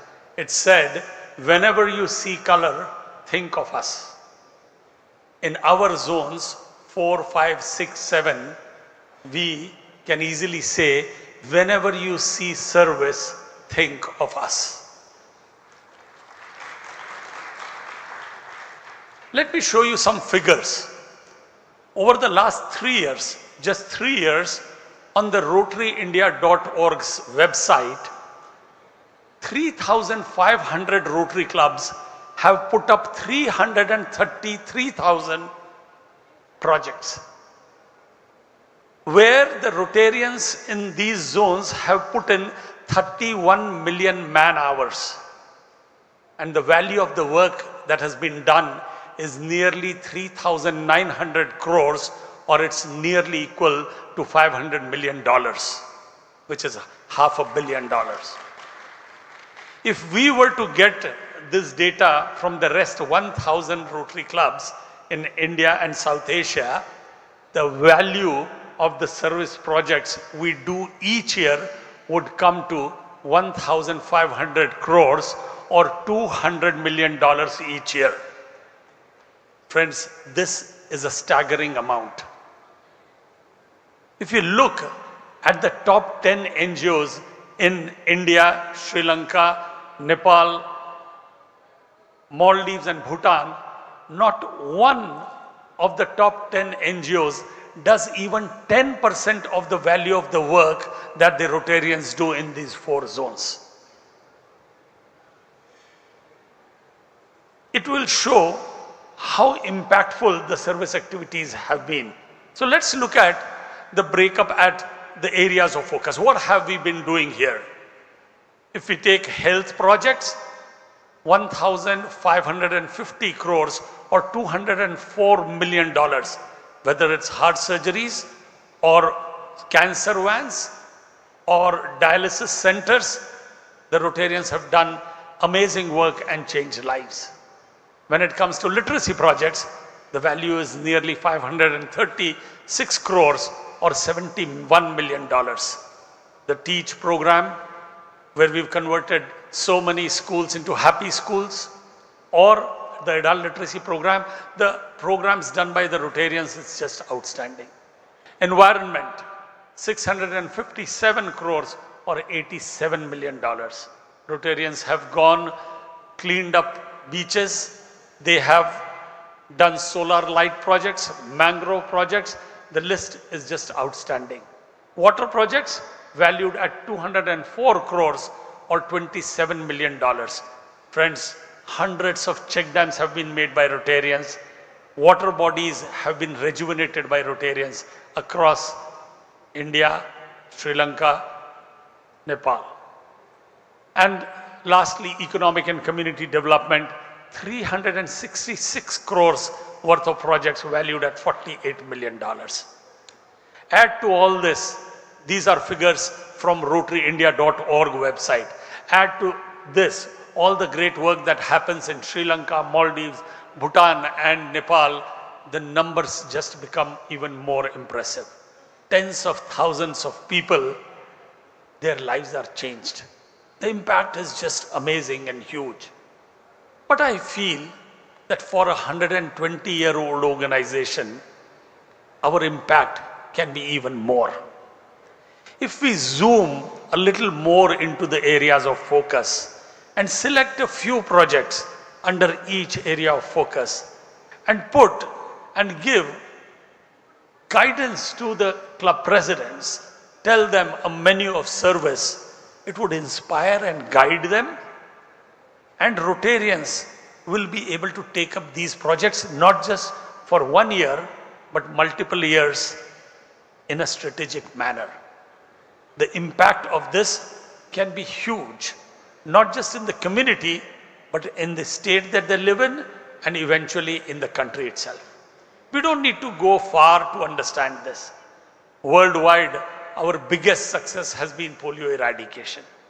Some of the reasons for this success have been there was a well-defined program, the strategy was there, the implementation plans were there, and there was impact assessment. All very well defined. The result is everyone knows the role of Rotary in polio eradication. And the impact is absolutely worldwide.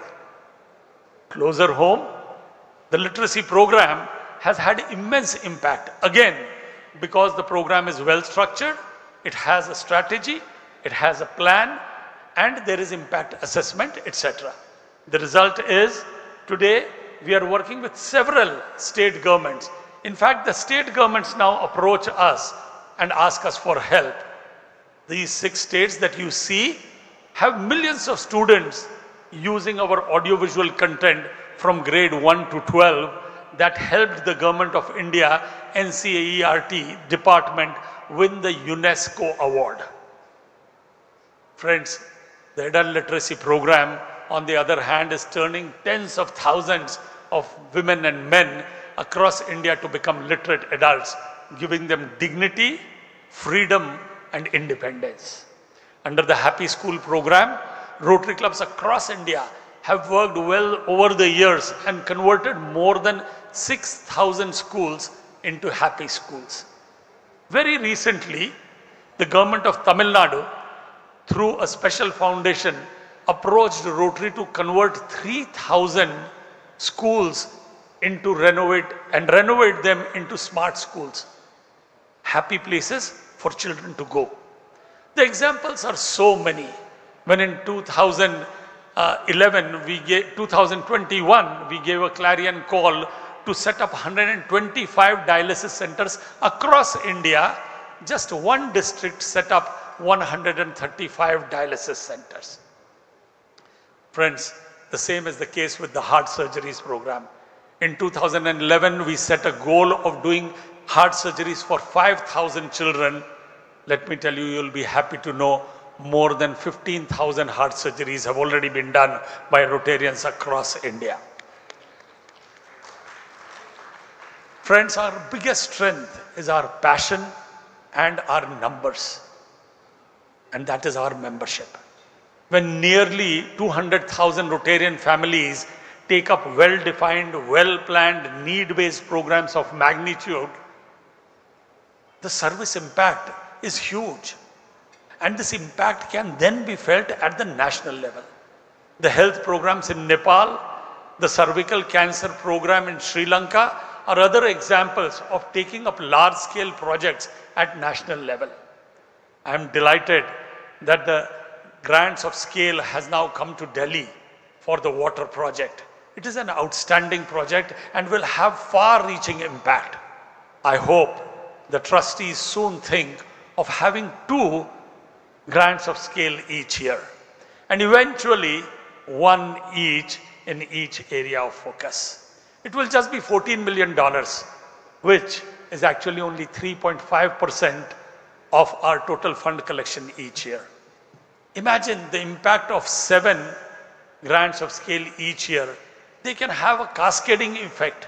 We have seen very recently the cascading effect where Bill and Melinda Gates added and Rotary Foundation added more funds for a grant which was to be $2 million has now become a $35 million grant. That brings us to our Rotary Foundation contributions. The contributions in our zones have just been amazing. We not only give more each year, but we also deploy these funds of the Rotary Foundation so very well to create magic of Rotary at the grassroots level. And of course, all this happens because of the tremendous growth of membership in these 4 zones. Over the years, India has been the North Star of membership growth in Rotary. Solid membership growth, excellent foundation contribution, and amazing service projects. The 4 zones excel in every aspect of the organization. So my dear friends, these zones surely deserve a convention. Do we all want a convention in Delhi? Are we all in it together? Can I hear it louder? Great. And your yes should be loud enough to reach the boardroom at Evanston. You will be happy to know that very recently we have submitted the bid for convention in Delhi for the year 2029, 31 or 32. So let us once again say, do we want a convention in Delhi? We do hope to get shortlisted, just as India has got shortlisted for hosting the Olympics for the first time for the year 2036. President Stephanie, you have been traveling across the world and witnessing the magic of Rotary. I'm sure you will agree that some of the spectacular and irresistible projects showcasing the magic of Rotary can be seen in these 4 zones, performed each day by the 200,000 Rotary family members as they all relentlessly work and do their best to serve, to change lives. Thank you. Namaste.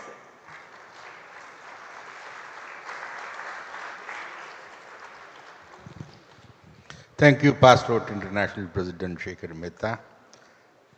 And it is your own style, providing the data of what our zones have done or doing to reflect the amount of time, money, effort spent in changing lives in our community. Thank you very much. Let's give one more round of applause to Past Rotary International President Shekhar Mehta. So friends, let me invite now Past Governor Pankaj for the expression of gratitude, please.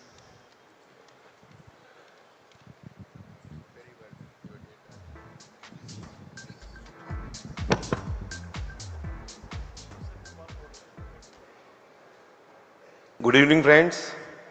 Friends, it's a privilege and honor to felicitate Rotary International past President Shekhar Mehta at this session. The man who always walks the talk and breathes every facet of his year, RI theme, serve to change life. May I request Rashi Mehta ji, Convener Anirudh Roy Chaudhary ji, Shirpa ji, Chairman John Daniel and Meera ji to join us on the stage, please.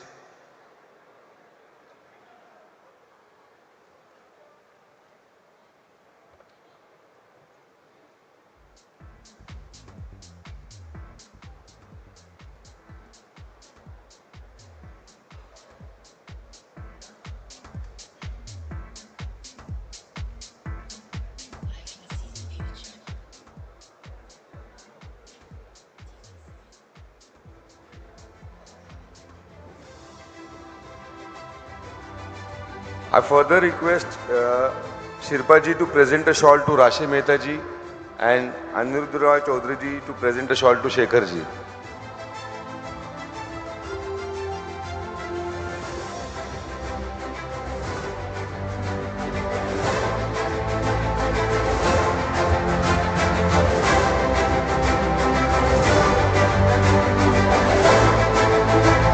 I further request Meera ji to present a gift to Rashi ji and John to present a moment to Shekhar ji as a token of love and affection.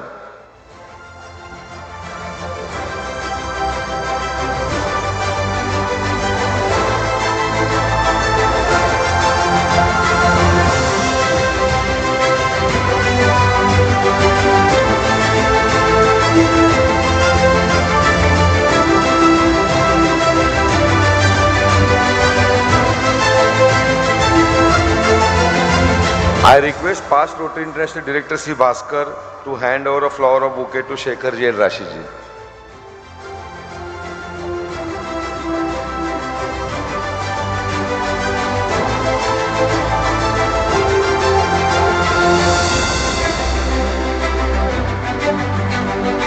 And finally now I'll hand over this moment to Session Chair PID Bhaskar ji for conducting this session.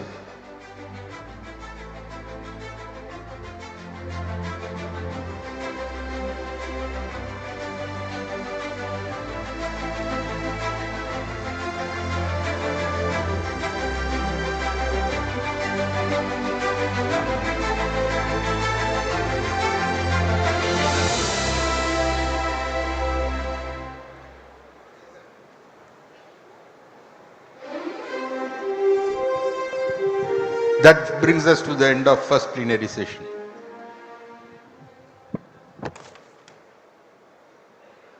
All right, moving on to the second plenary session, but before I introduce that, very famous Indian cricketer, former captain Sourav Ganguly once said, to groom leaders, it's very important to give them responsibilities so that they can shine.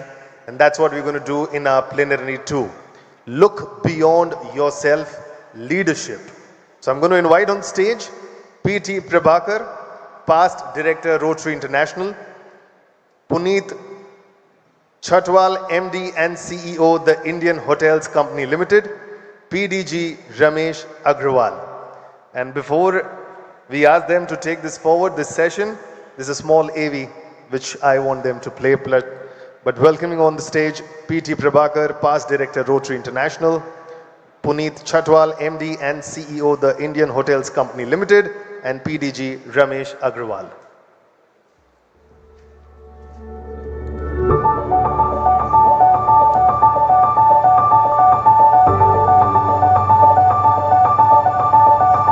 PRID PT Prabhakar. Past Rotary International Director, PT Prabhakar, an inspiring leader and change maker. As Managing Director of PT Powergear, he drives innovation in engineering and technology. But his true legacy lies in Rotary. A passionate Rotarian since 1983, Prabhakar's journey led him to serve as the Rotary International Director from 2013 to 2015. He's been a pioneer, founding a Rotary-supported blood bank in Chennai that has saved countless lives. From mentoring leaders as an RI training leader to championing impactful service projects, Prabhakar's commitment to service above self continues to empower communities and inspire change worldwide.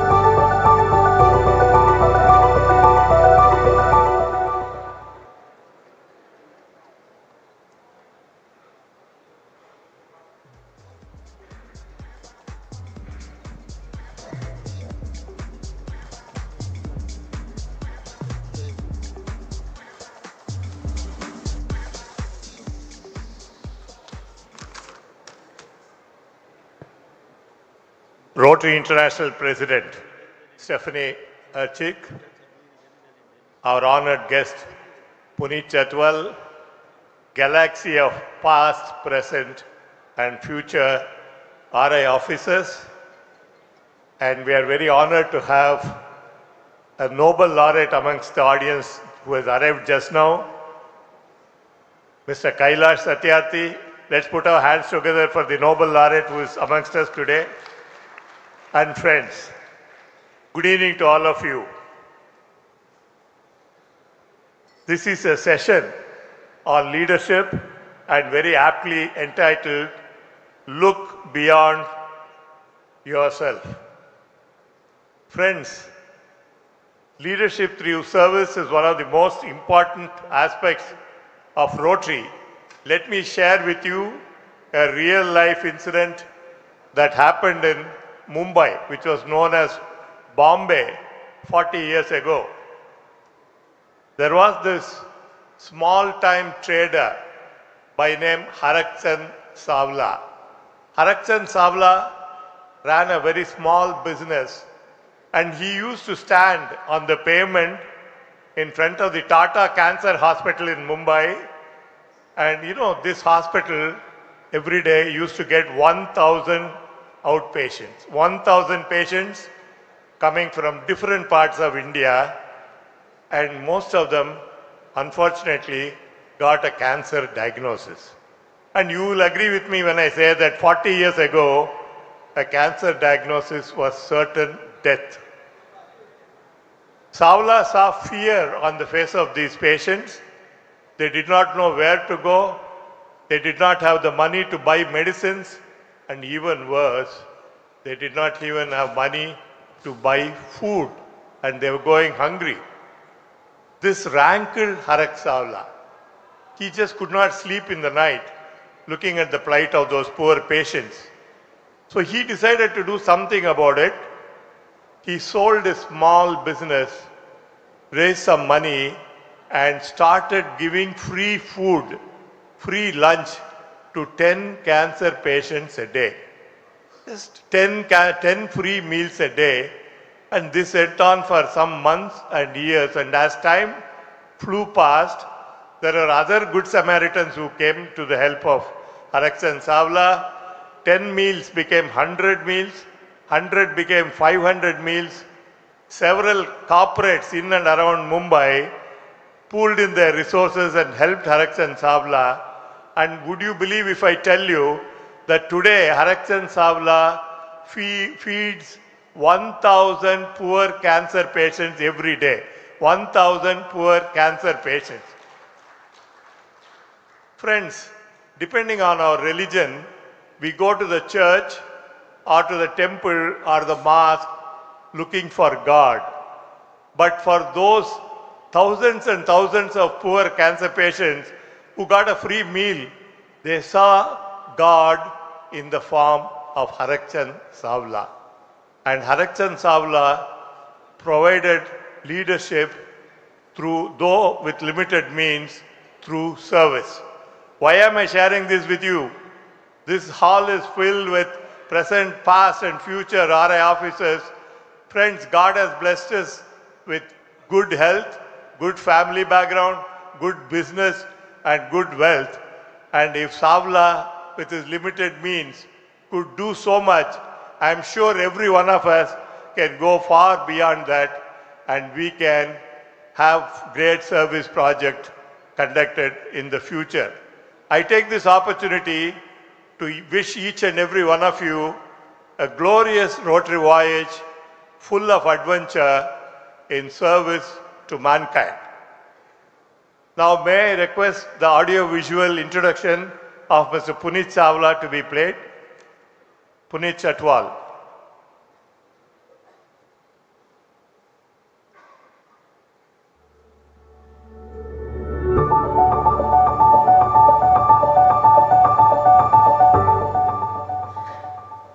Mr. Puneet Chatwal, Managing Director and Chief Executive Officer, IHCL. Since joining IHCL in 2017, Puneet Chatwal has leveraged nearly 4 decades of global leadership experience to drive the company's transformation. As Chairman of the National Committee of Tourism and Hospitality, CII, and Chairman of FAITH, he has become a leading voice in India's tourism industry. Previously, Chatwal served as CEO of Stag & Burger Hotels AG and Chief Development Officer of the Residor Hotel Group. He has received prestigious awards, including induction into the Global Travel Hall of Fame and the Ramakrishna Bajaj Award for Good Governance. Under his leadership, IHCL's turnaround became a Harvard Business School case study, with the company achieving profitable growth and becoming the first Indian hospitality company to surpass a 1 trillion rupees market capitalization.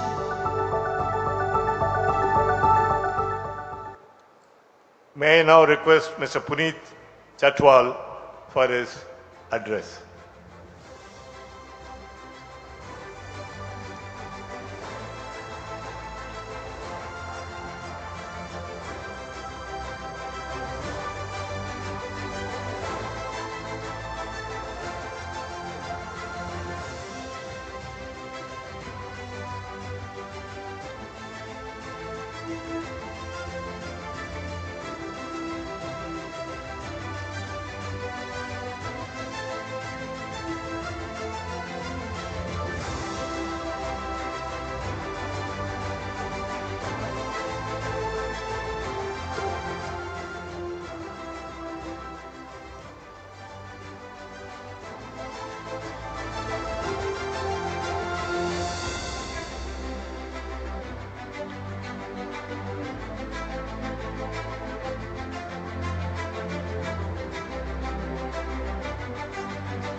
Good evening, ladies and gentlemen. Sorry for this confusion. I wish we had mic'd up a bit earlier.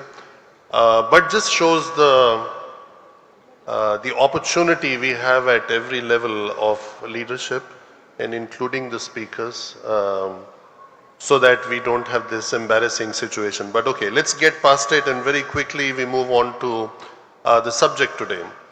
The strength of a leader, ladies and gentlemen, lies in the diversity of the team and the inclusivity in their decision making.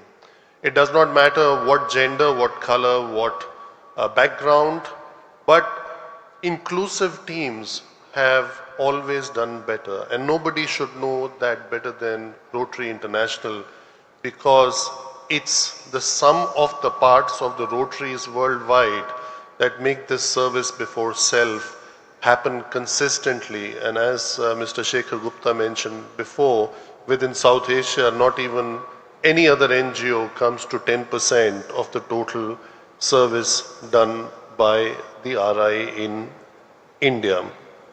I think what I want to do is just take you to 10 different points. Some call it commandments in a recent speech that I gave in, and some call it mantras. But I think it's very important to have the context, and the context is always if you're in the right time, in the right place. And this is really critical because, as was mentioned in the audiovisual, I joined in 2017, and I would like to draw the parallel between leadership, inclusivity, and the transformation journey that we experienced based on the organization that I work for, which is Indian Hotels, the oldest operating company of Tata Group. The company was in a very difficult situation. From a company that was outperforming the stock index, it had fallen behind, it had become loss-making. There were 10 years of losses except for 1 year in between for a small accounting profit. The company had gone into international borders, important locations, and the challenge was that the world changed. There was a global financial crisis, there was 26/11, there was everything that could go wrong, went wrong, and from being a cash-rich company, if you look at the graph, we started underperforming, and we really started hitting very big lows and started accumulating a lot of debt. So this is really the context in which we decided to try through our leadership initiatives to evolve the company. Most important was to envision the future. Is the mapping of the future, the building of the vision, and a strategy that gets you through. I'll come to the strategic part later, but we kept it very simple. We said our vision is to be the most iconic and the most profitable hotel company. So till 17, we were mainly known as the Taj Group. And Taj is not just the crown jewel of our company, is the crown brand of Tata Group, and we also call it the crown jewel of India. That's why the attack of 26/11 is always called the attack on the Taj. There was an attack elsewhere too, but the pictures always show the Taj and the dome. So we were iconic, but we did add the word profitable to it and decided to move forward. Then comes the ideals to support the strategy, which is a strong culture. I learned this after joining Tata as a very simple statement by our group chairman, and I like to use it. You know, you can change your business strategies, you can change your mantras, but you can't change your core values every day. So any organization built on strong values will always do well and will always be able to weather any kind of storms. And if your culture is strong, because your values are strong, then everything will go right. Otherwise, as Peter Drucker calls it, culture eats strategy for breakfast. I changed it to culture eats strategy for breakfast, lunch, high tea, dinner, evening tea, whatever. You know, if the culture is not right, nothing would work. So a culture that we tried to evolve in this time was including all the leaders, small or big, from north or south, east or west, domestic or international, to have a complete circle which is built on a culture of collaboration, culture of success, having a habit and a culture of winning, without losing out on the culture of excellence that we have been known for. And then keeping the goals very simple, very minimalistic, because less is more. And we came with a strategy which was called Avant 2025, which was our 3R strategy, done much before the movie 3R became a success, which was reimagining our brandscape, restructuring our portfolio, and re-engineering our margins. And now we recently announced a few weeks ago Accelerate 2030, and in that we said we will expand our portfolio on an accelerated model, evolve our brandscape further, because brands can never be at the same place for decades or centuries, and we keep our excellence in operations. In order to do so, we will build strong alliances and partnerships with other leaders, having synergy at the core of our operations. Why? Because as I just now said, the whole is greater than the parts, and the sum of the parts makes the whole very interesting. In doing so, we needed to have a growth mindset. A growth mindset, why? Because scale and consistency are just a conditio sine qua non to make anything happen. If you're not consistent and you're just scaling up, your brand will suffer. If you are very consistent and you have excellence in operations and not scaling up, you will not stay relevant. So you need to do both of these consistently. And what we did in the last 7 years is amazing, because in the first 115 years, the company had 140 hotels portfolio, but in the last 7 years, we signed 215 new hotels, opened 100 new hotels, and we created 10,000 more jobs. And ladies and gentlemen, we should not forget this. Unfortunately, hospitality in India is still perceived as a luxury sector. I can't help it. We are also in a luxury hotel, very nice hotel with a very nice hall. But the reality is, each job created in this sector creates 8 to 12 jobs in other sectors, be it your suppliers, be it your construction business, be it your limousine drivers, airport representatives. Every touch point that you must have had from the time you started your journey to Kochi till the time you'll get back. So I think job creation and serving the community, creating lives and livelihoods, which is an important thing for Rotary, is important for Tata Group companies, and I think we have been a significant contributor in doing so, both for the organized and unorganized sector. The number 7 is, whatever you do, you have to stay innovative, you have to stay creative, and you have to be able to, change the game. You have to be daring to be different. And we tried to do that and created a hospitality ecosystem. In the words of Marshall Goldsmith, his famous book, "What got you here won't get you there." What got us here was our iconic Taj. The only hotel Taj had for 70 years, from 1903 till 1973, Taj was just a one hotel company. Then it got the palaces, the Rambagh, the Lake Palace, and then it started growing. But was that enough? No. Was that enough to become a global brand? The answer is no. So we had to change the game. And in a heterogeneous country like India, we had to address the needs of all customer points in all segments. In order to do that, we had to be nimble and agile. Some of you, at least in my age group, would remember that Muhammad Ali's, the boxer Muhammad Ali's famous thing which said he floats like a butterfly and stings like a bee. So you have to stay nimble, you have to stay agile, because strategies have to be, in today's world, be executed with agility. And we coined a term internally calling it stragility, and that's how we went on doing business when our business was shut down.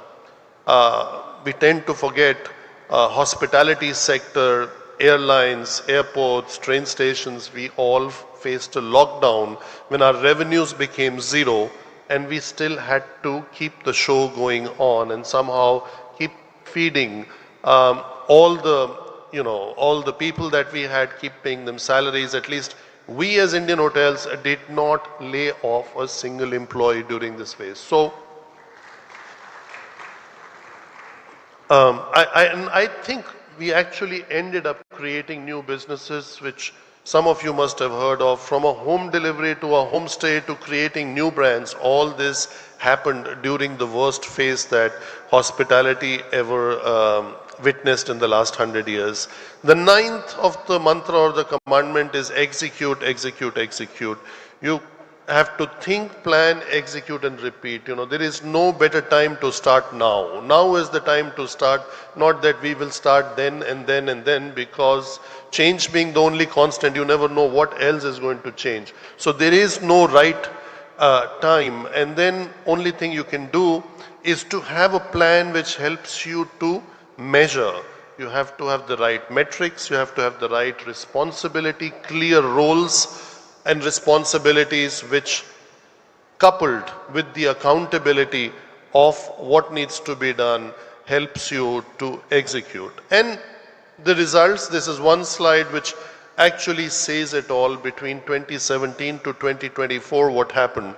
Our revenues grew by 76% from a 4,000 crore revenue to a 7,000 crore. Our EBITDA doubled from 16% to 33%. From a loss of 63 crores, which was the lowest in those preceding 10 years. In that year, we went to a profit after tax of 1,259 crores. We have had, these were results till 31st of March. Since then, we have had 2 more quarters that we have reported, which takes us to 10 consecutive quarters of profitable and sustainable growth, which is really becoming a part of the talk in the hospitality sector across the globe. Our balance sheet, which was ridden with debt, as I said at the outset, 3,000 crores approximately, which mounted to 3,600 during COVID. Today we are net debt positive company. We have actually cash as reported on 31st of March, and our return on capital employed increased from 5% to 15%. A brandscape which was all centered around Taj, which we call it a branded house, was converted into a house of brands, unleashing the potential of all possible brands, be it Vivanta. We recently reimagined and relaunched Gateway, very successful with Ginger, including in this city with a few Ginger properties that we have under operation, unleashing the potential of a lot of our food and beverage brands. So those from Delhi would know House of Ming at Taj Mahal, Delhi.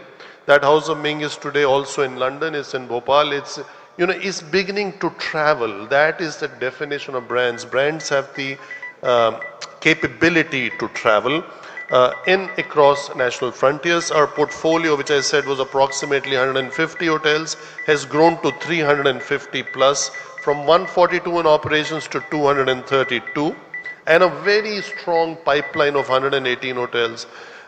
Just now Sandeep Agarwala asked me, so are you still going to open 2 to 2.5 hotels a month? I said no, as of Jan, which means as of next month.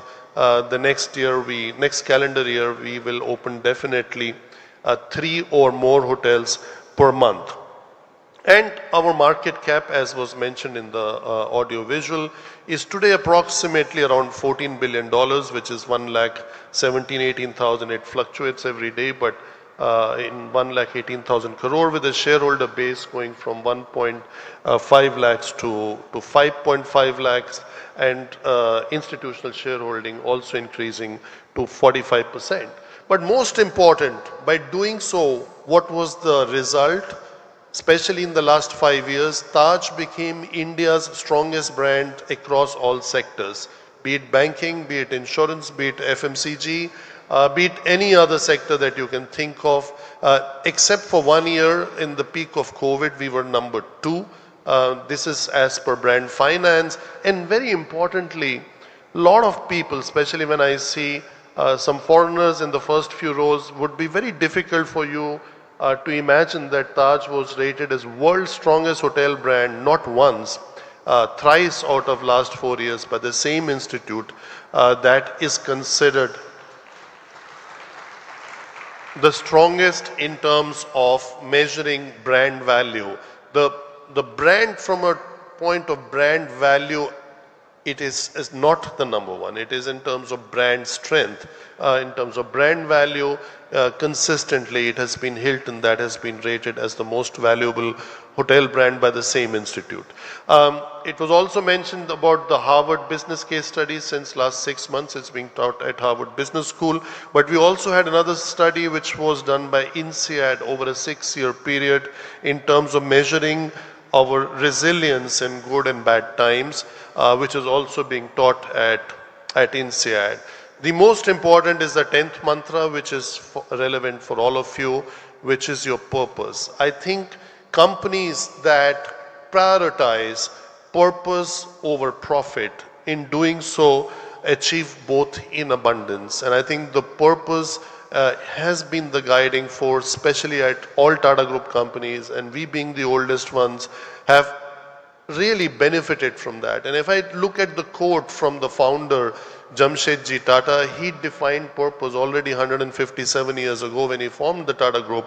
He said, in a free enterprise, the community is not just another stakeholder, rather the purpose of the existence of any business. So while we all modern day organizations started talking about purpose and vision and mission, this was something defined by him, and is a saying that is in all Tata Group companies. When you enter the offices, it's been there for several decades. So this is like a recap of the reimagination, which can only happen if you have leadership that is inclusive.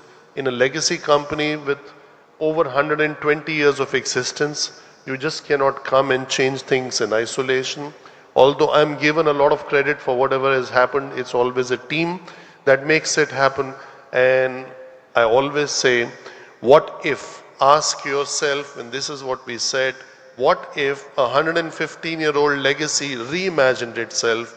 In the interim, almost 7 years have gone by, and now we say not from what if to what next. And that is a bit on the inclusive leadership from Indian Hotels. And I am sorry we don't have such a big hall in Kochi, but we do have a big hall in Delhi. So if it's 29 or 31, whenever you come at the Taj Palace in Delhi, we will be happy to welcome you. If the audience increases and becomes threefold, I can also say that the inclusive leadership of the government has made sure with Bharat Mandapam and Yashobhumi in Delhi, there is enough place. So get not 400, 500, 600 delegates, please get 3,000, 4,000, 5,000, 6,000 delegates. And we have a large inventory of hotels in Delhi. All our hotels will be full. We'll be very thankful, very grateful. We'll increase our CSR budget, and we'll be happy to serve the communities like we always do. So thank you.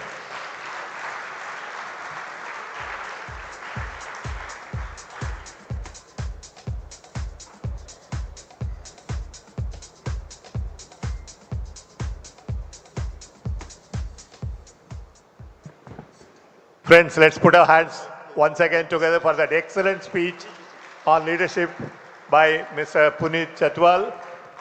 Friends, let me very briefly tell you, the Tata Group of companies have always been very generous in contributing to social causes. In the year 1996, almost 28 years ago, when my club put up a blood bank, we needed to raise 10 million rupees for putting up the building. We did not have a single rupee. We approached Indian Hotels Company. The Taj Coromandel Hotel in Chennai gave us 600 free dinners, 600. We arranged a Japanese theme evening. The chef in Taj Coromandel Chennai he was not so good at Japanese cooking, so they were kind enough to fly the chef all the way from Mumbai. So we had a grand Japanese theme evening at Taj Coromandel at no expense to Rotary, and we raised all that 10 million rupees. Thank you, Taj, for that kindness. And friends, Rotary is going to honor itself by today by honoring Puneet Chatwal ji with Pride of India Award. May I now request Ramesh Agrawal to make the announcement.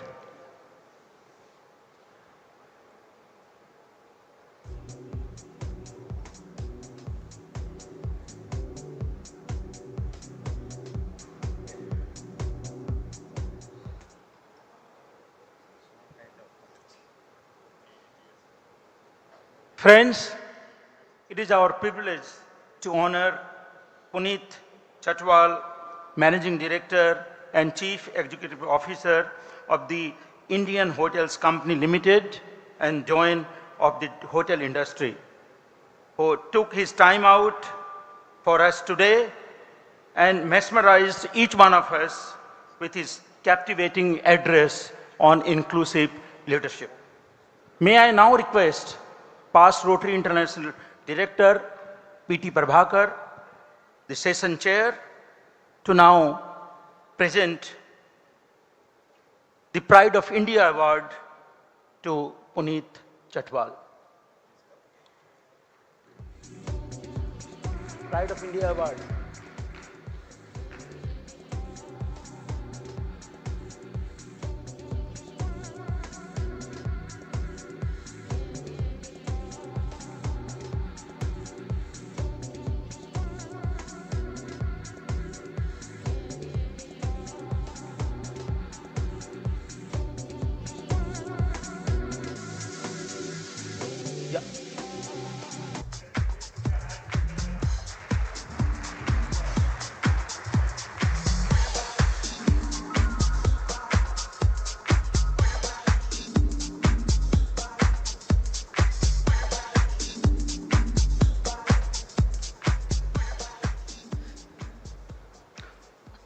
Friends, finally, it gives me a great pleasure to hand over this memento to our session chair, past Rotary International Director P.T. Prabhakar, for conducting this session.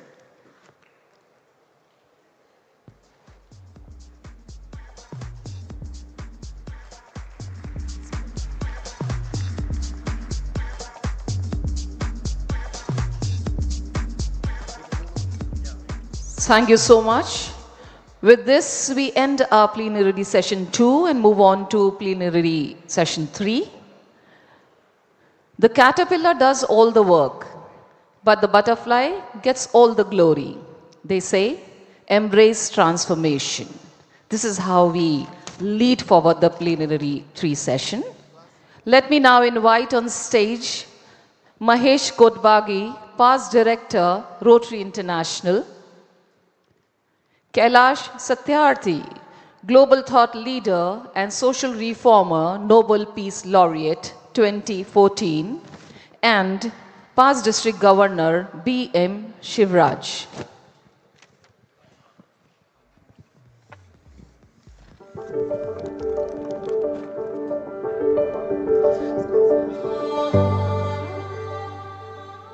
PRID Mahesh Kotbagi. Served as a Rotary International Director 2021-23 with impactful projects.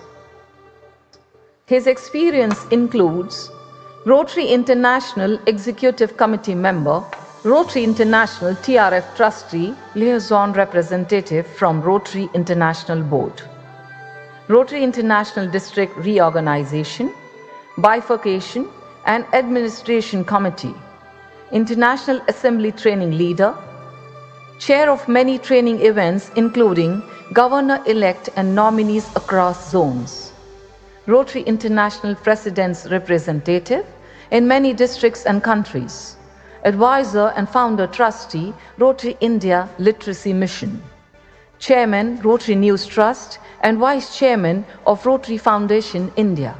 His service to mankind through more than 100 impactful projects is known in the Rotary world, especially in the field of 700 polio corrective surgeries, 1,000 congenital heart surgeries of newborns, 20,000 eye surgeries and literacy programs. His creativity in AV conferences, presidential and literary summits of international standards showcased his talent and innovation.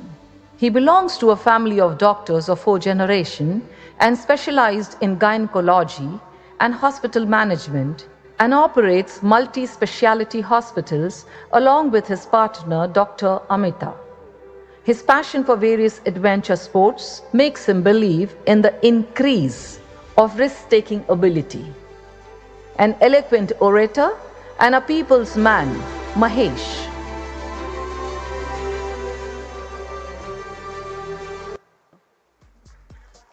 Yes, yes, sure, why?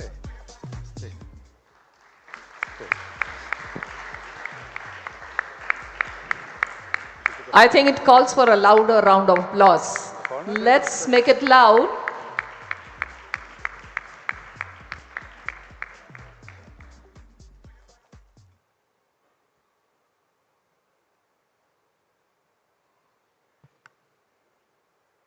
A very, very good evening, friends.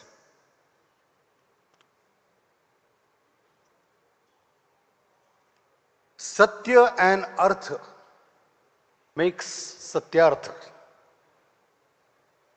So whenever there is a truth and there is a logic, this is the combination.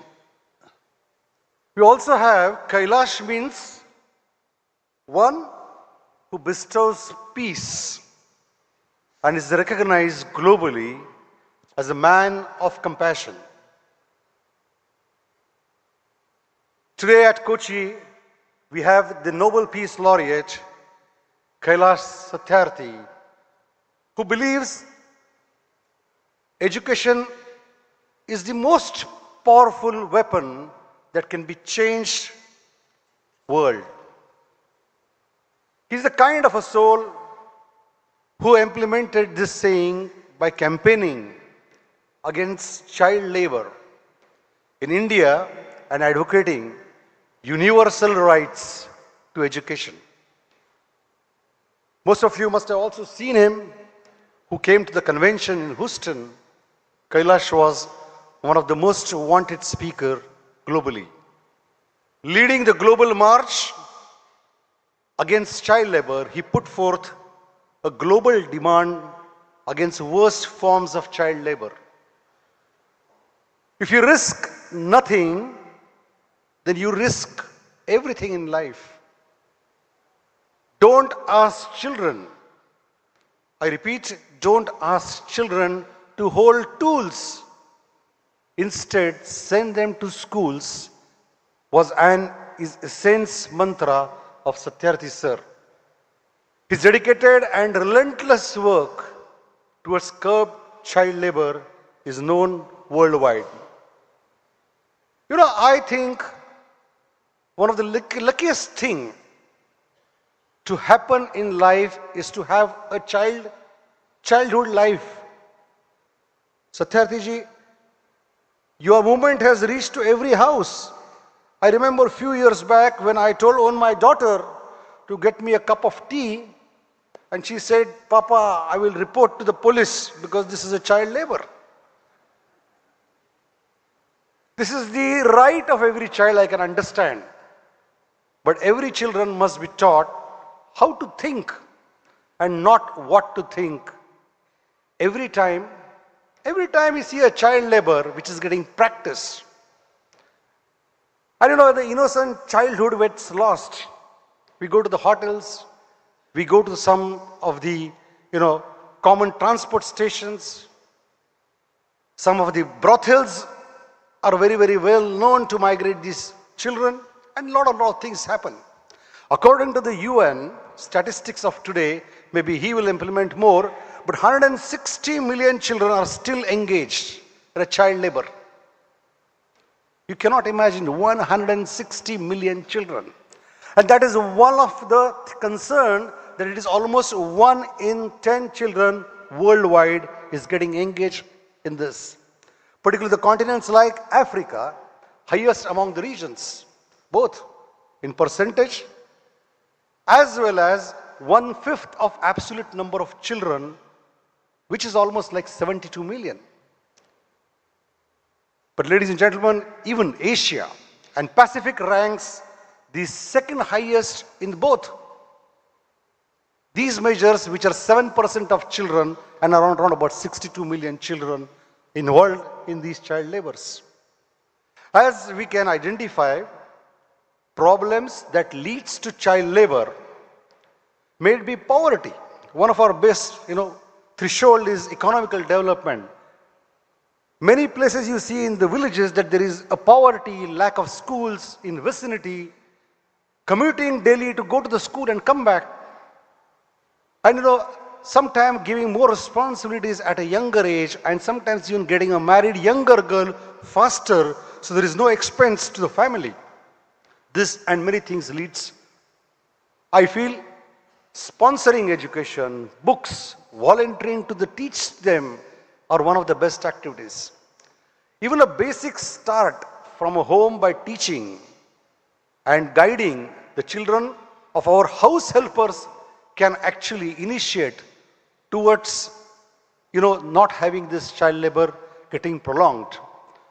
Let us all come together and follow the slogan of deciding.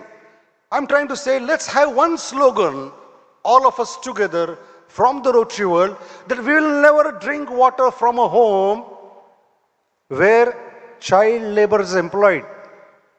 We should refrain from that. Listen to what you know, what you see, instead of what you fear for. This Nobel laureate has never ever got fear while he was working. You can remember, wherever there is a child labor, there are lots and lots of things behind that, including the mafias.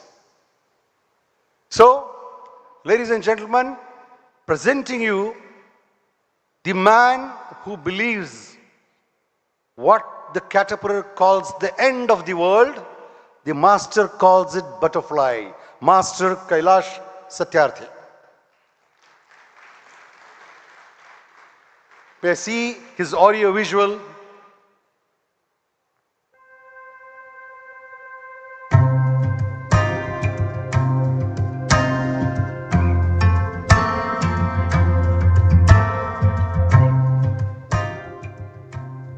Nobel Peace Laureate Kailash Satyarthi. A global champion for children's rights, renowned humanitarian and Nobel Peace Laureate Kailash Satyarthi has dedicated his life to eradicating child labor and protecting children's rights worldwide. His unwavering commitment to social justice has led him to liberation for over 138,000 children from exploitative conditions. As the founder of Bachpan Bachao Andolan, Save Child movement, the global march against child labor, Satyarthi has been instrumental in shaping international policies and mobilizing global support for child rights. His efforts have contributed significantly to the ratification of ILO's Convention 182, the most approved convention in ILO history. Through initiatives like Good Weave International and the 100 Million Campaign, Satyarthi has empowered communities and fostered collaborations between government, NGOs, and the private sector to create a sustainable future for children. His tireless advocacy and inspiring leadership have made him the beacon of hope for millions of children around the world.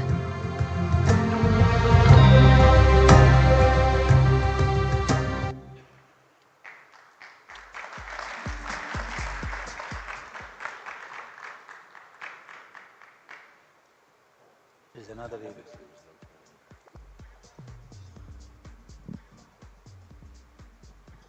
Can we have one more video?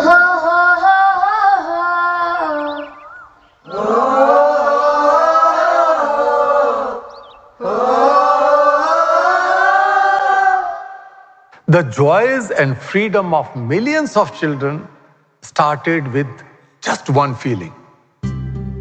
What if the child slave Sabo was my daughter? Sabo, who was about to be sold to a brothel. Sabo, whose desperate father lay in a heap at my feet. Perhaps it all started with a spark of compassion and today become a worldwide movement. I believe that each one of us is born with two natural gifts: consciousness and compassion. Both are the core reasons of our being. When we feel the suffering of others as our own suffering, with a strong drive to take action, that is compassion. God is not so meager that He has blessed us with only a little of compassion, which we have confined to our families and friends. We need to go beyond that. All that is required is to enlarge our circle of compassion. A touch of compassion is what makes each of us a problem solver, an innovator who is ready to accept all challenges and solve them. When we work towards making our world a better place, each one of us becomes a compassionate leader. In fact, all world religions and movements were born out of compassion. I stand with 8 billion people because the world is my family. In this age of interconnectedness, are we really connected with each other? Compassion is the greatest form of connectedness and love. There is no curse bigger than being alone. Loneliness is frightening. If you are connected, you are fearless. And we are the safest if we feel like a part of our global family. We are the mothers of the children.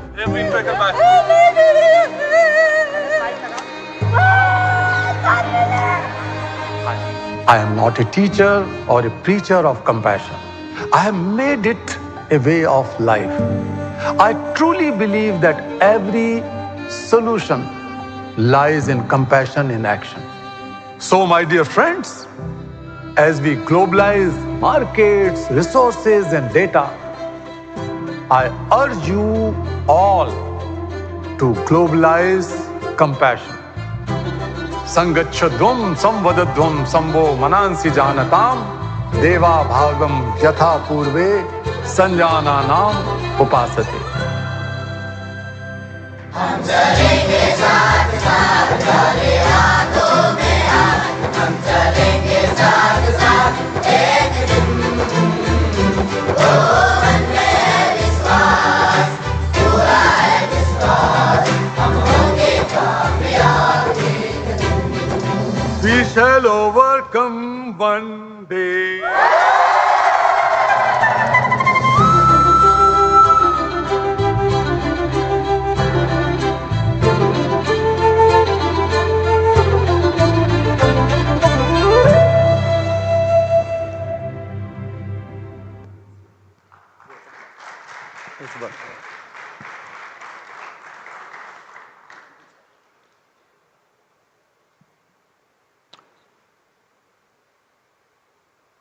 Good afternoon, dear sisters and brothers. How are you now? Tired? It's already almost quarter past 6. Good or not good? I also feel a bit better than this morning when I was taken to hospital in an ambulance because I mistakenly hit my head with a transparent glass in my hotel. So I had a very bad injury in head as well as in my chest. But I feel much better. Thanks for your love.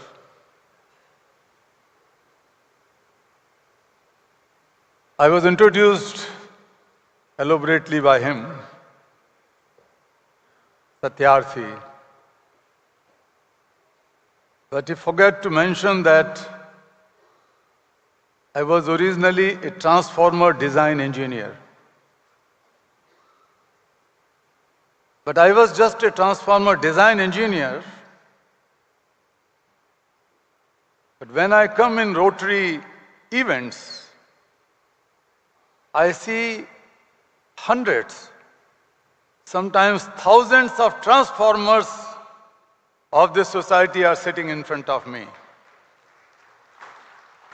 You transform the world. You transform the world. I don't know whether somebody is writing a book on goodness of humanity. Such a book is written, then I promise that your children or your grandchildren and your great-grandchildren will read your signatures on that book of goodness. You are making this world a better place.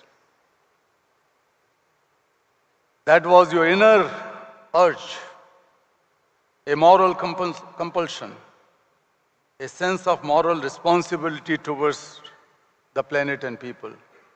Congratulations for that. Dear friends, in spite of all the work you guys do, and many other organizations do, the world has never been so broken, so divided, so fragile as it is today. We have never faced such compounded crises and multiple challenges at one time.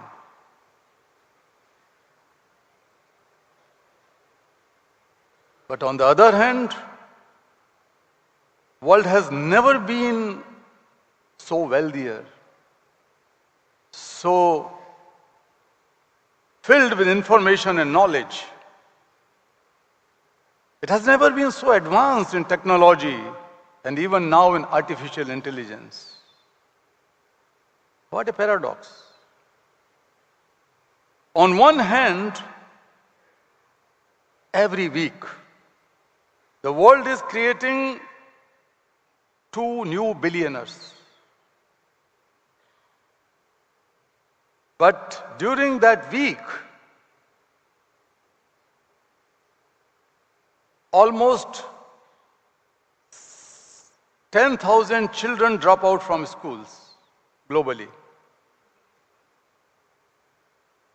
Almost 10,000 children every day are pushed into child labor, slavery, and trafficking.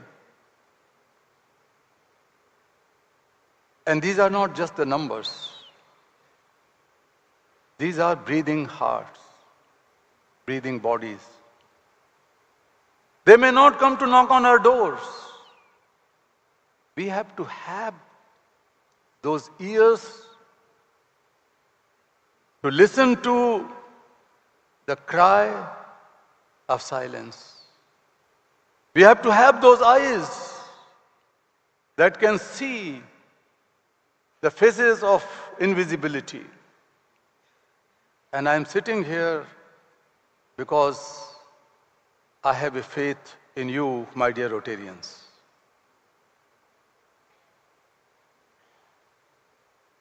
World is facing compounded crises, as I said. The visible challenge is the war and violence. We all know. Today, when we are sitting here, we don't know that how many innocent children in Gaza could have been bombarded or killed. We don't know what is happening with the rest of the children and women who have been kidnapped and kept in captivity by the terrorist group Hamas, the Israelis, children and women. But we know that 160 million children are working at the cost of their education, freedom, and future to produce wealth for the people like you and me.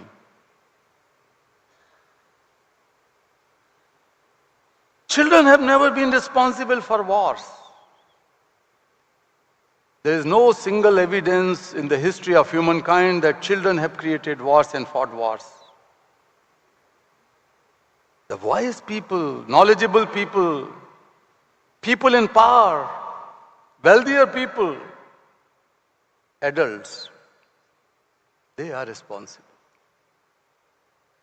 Their power mongering, their divisive mindsets, their hatred, their revenge, so many elements are responsible for this situation. 2 billion people today are living in war zones or conflicting countries, facing problems. 2 billion people. 468 million children are living in these situations, in dangers and risk and fear in those war-prone countries and conflict zones. They are growing in that environment. Their brains are shaped in that environment of hatred, revenge, fear, violence. What kind of world we are going to give to our children? Children who are producing wealth. I have come across many incidents where the children were stitching footballs, but they could never dream to play with those footballs. I have met those children in West African countries, Sub-Saharan African countries, who work day in and day out, sometimes in cocoa fields, so that you and I and our children can enjoy chocolates. But I met those children who have never tasted chocolates. So dear friends, I have a simple question. Whose children are they? You can say they are Pakistani children. You can say they are Indian children. You can say they are African children. You can say they are American children. European children. They are Muslim children, Christian children, Hindu children, Jew children. But dear sisters, dear brothers, let me tell you, I repeat, let me tell you that they are your children, they are my children, they are our children. If we cannot protect them, we cannot protect humanity. If one single child is in danger, we can say that our world is civilized and safe. This is one area of our challenge. Growing inequality is another challenge. Perhaps you have read the reports. Last year, towards the end of last year, a report was published by Oxfam International that 1% of the richest people in the world hold 2/3 of the wealth of the world. 1%. 50% of the poorest people of the world hold only 2% of the wealth. And this is growing very fast. I'm not against wealth. In Vedas we say, Agnimide purohitam yajjasu dev mrityujam hotaram ratna dhatmam. Those who are well-wisher and doing service for the betterment of humanity, come together, the mantra says. Come together and ignite the fire of knowledge. That knowledge could be transformed into wealth for all. Knowledge for all should be transferred for the wealth for all. Wealth for all. Inclusive development, inclusive growth. This is the message of this Ved mantra. Climate crisis, everybody knows. I need not to say it. But over the periods, we have already increased The temperature was 1.1% recently, and if it grows up to 1.5%, this is a danger, then many of the countries would disappear from the map of the earth. And what would happen to us, we cannot even imagine now. But the dilemma is that on one hand, we opt for growth. But if this growth is driven only by consumerism, consumption, fashion,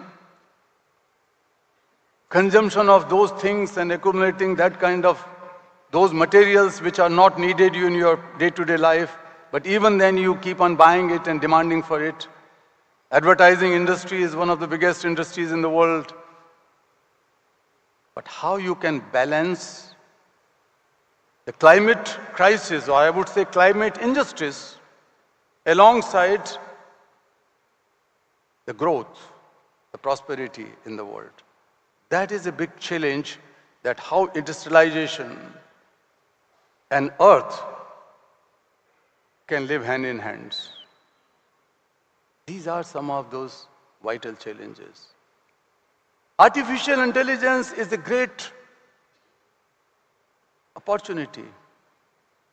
Yesterday I was spending some time with the King of Bhutan, and we were talking on many things, but one of the things he was very fascinated of, and talking to my daughter who was sitting with me also, about the artificial intelligence, the chat, GPT and all kind of things, how fast it is. All of us know, or most of us know.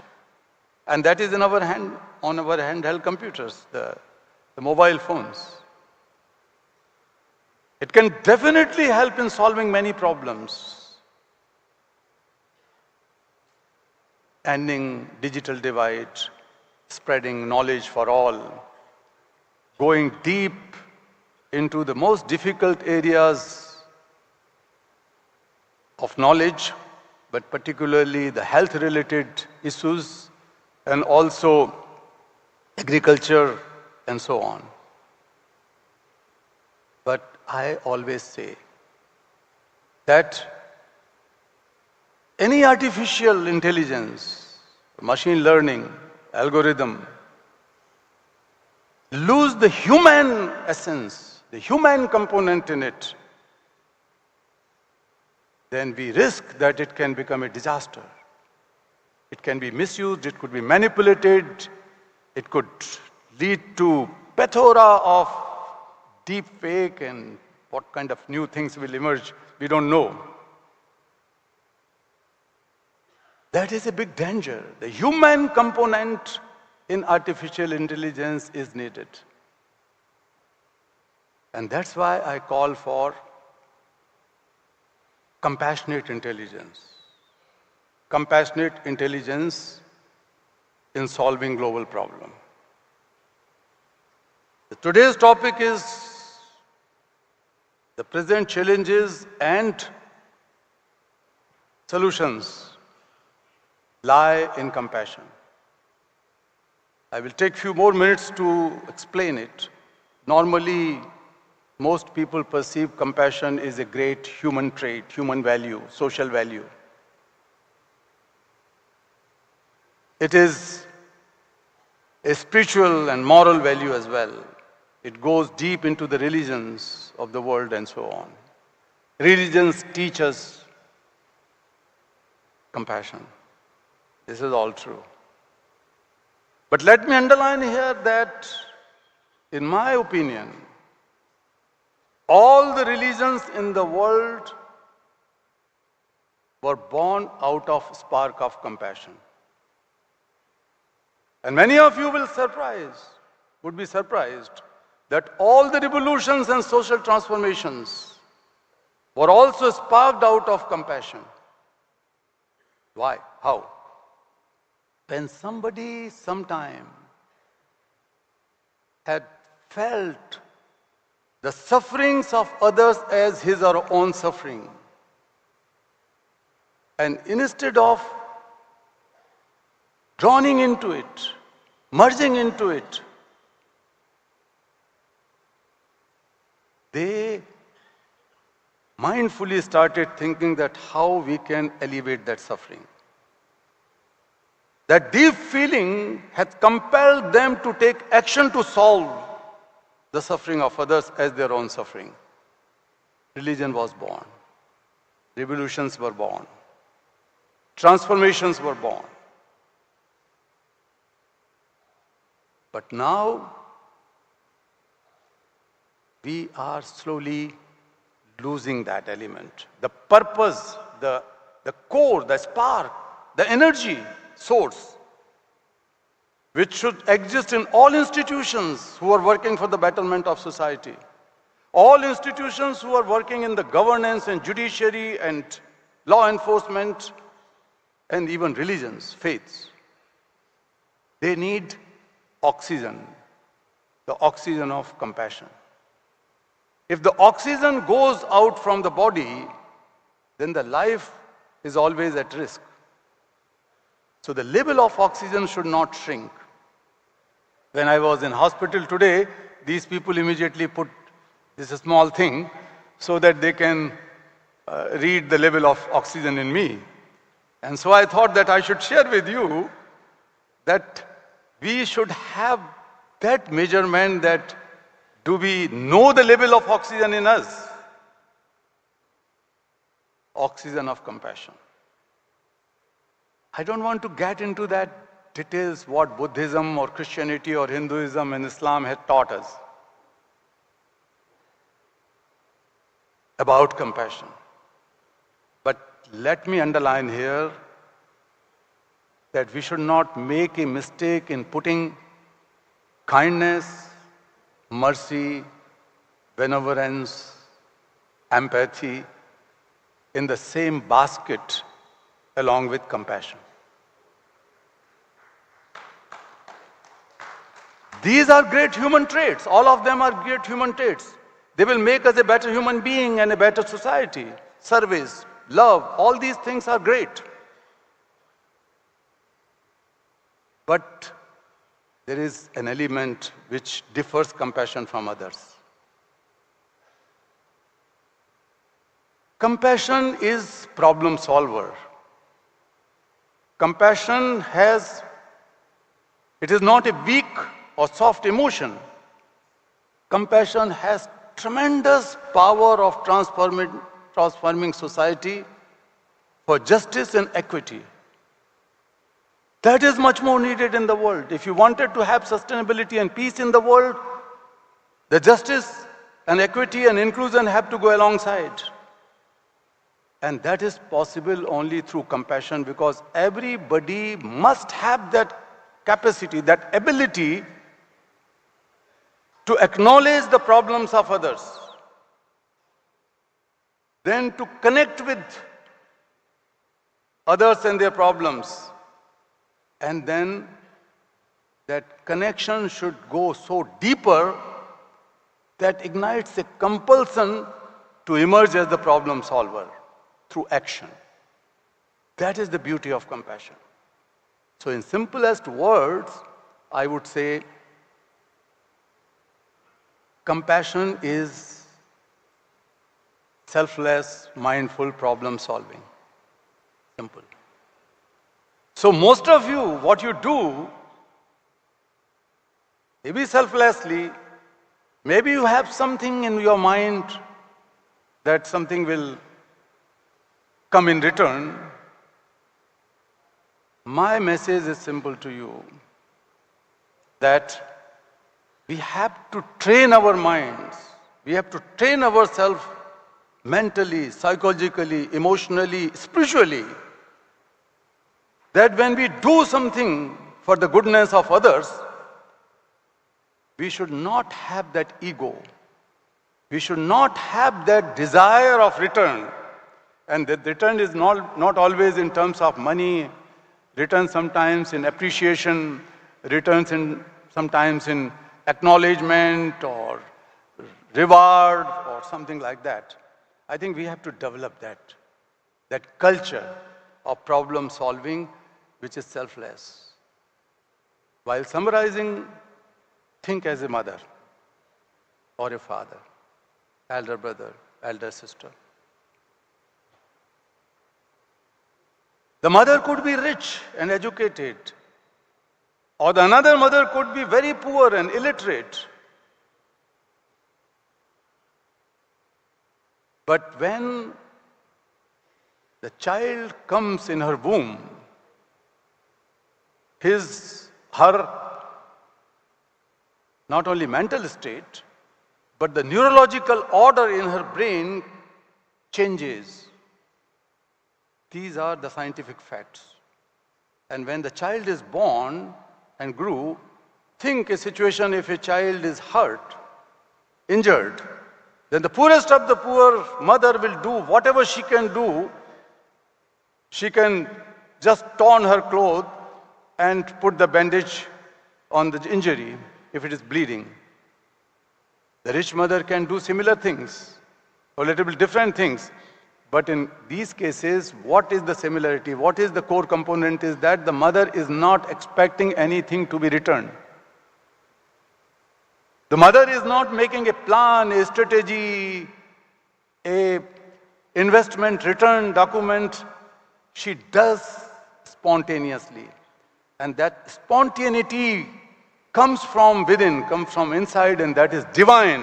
At that divine ocean inside a mother, inside a father, is compassion.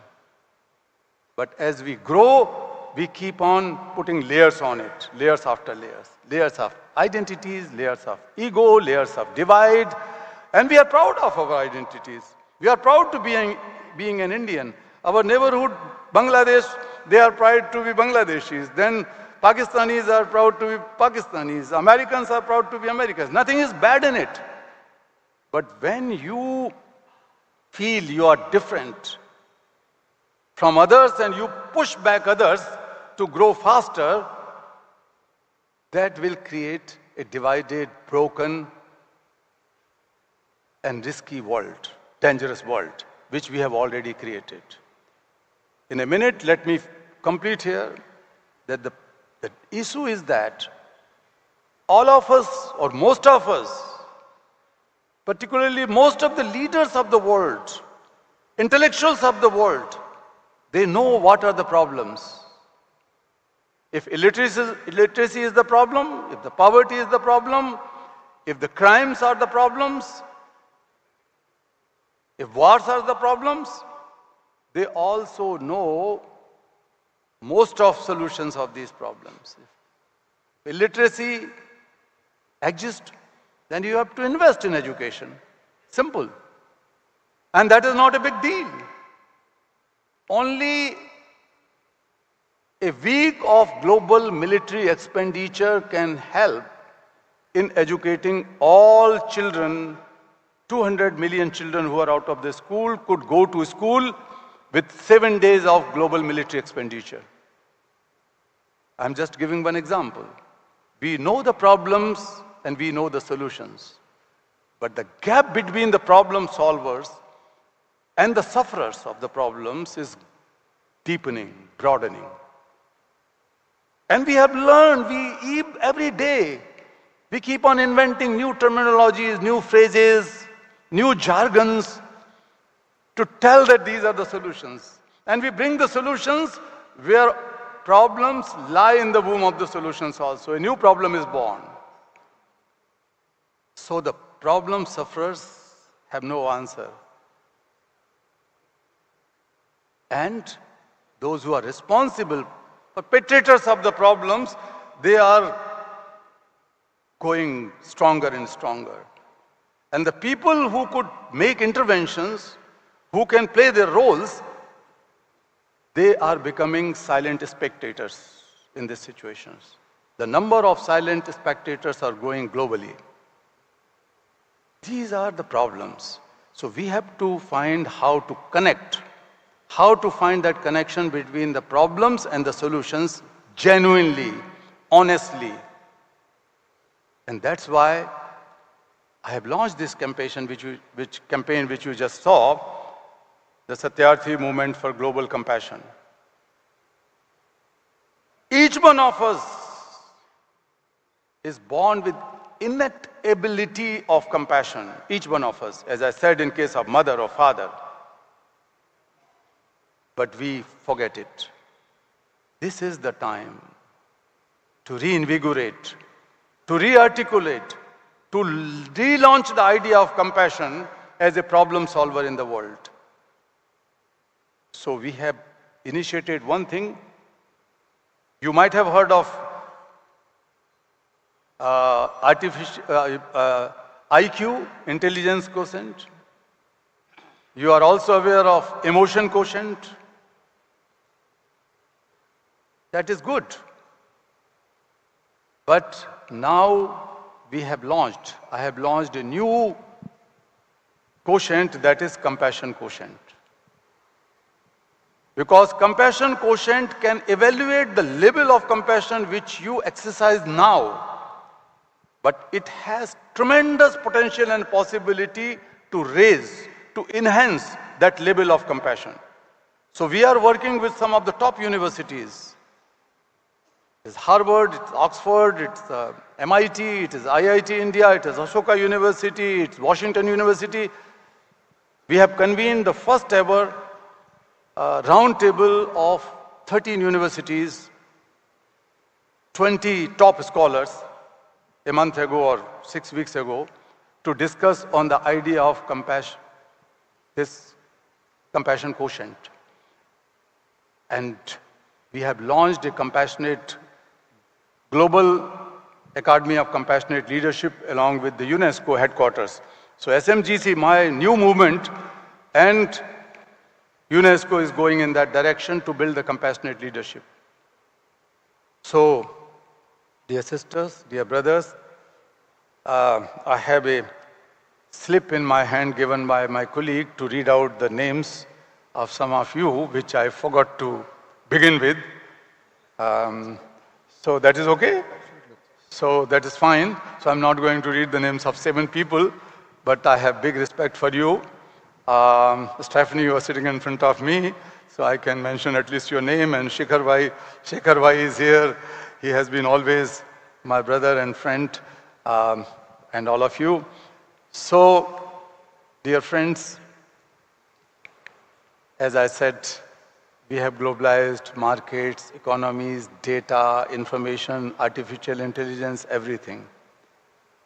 This is the time to globalize compassion. Don't be the complainant of the problems. Don't be the spectators of the problems. Those who are silent observers of the problems, they don't change the history, they don't make the transformation. The history is created by those who have courage to jump inside the ring as the problem solver. They could be failed, they could be successful, nobody knows. But you should have that courage and compassion, that zeal and that spirit. I know that you have that. That's why I'm just reminding you that one day your grandchildren will read in the books that you have made the difference in the world. Thank you very much. Thank you. Thank you. Thank you. Thank you. Thank you. Friends, I think we are on the right page, Kailashji. Here are the people of action. They are the people who does transformation, and they are people with compassion. Rotary works more from the heart. And I think none of us will ever agree that anyone's children, where we never ever think that the someone else's children is not my child. If you see the polio vaccination, whole world children are our children. And I think it's the same way that we are going to promise you that we will also be part of this program. Ladies and gentlemen, can we please stand up and give an oath to Kailashji, a peace laureate who's all the way come here, that we will also definitely be part of his mission. May I also request you to please take out your mobiles and light up your light from the mobile, because we believe that if at all we light the brightness in some child's life, there will be a reform. So Kailash, please come up here. Sure. And see, this is the brighter side of the Rotary now, what you can see. And I would like to have one selfie, especially of you with people. If you could turn back. And I'm just taking your alone photo, not my photo at all. And here. Wow, can I do the same? I'm doing, don't worry about it. We are the volunteers for you.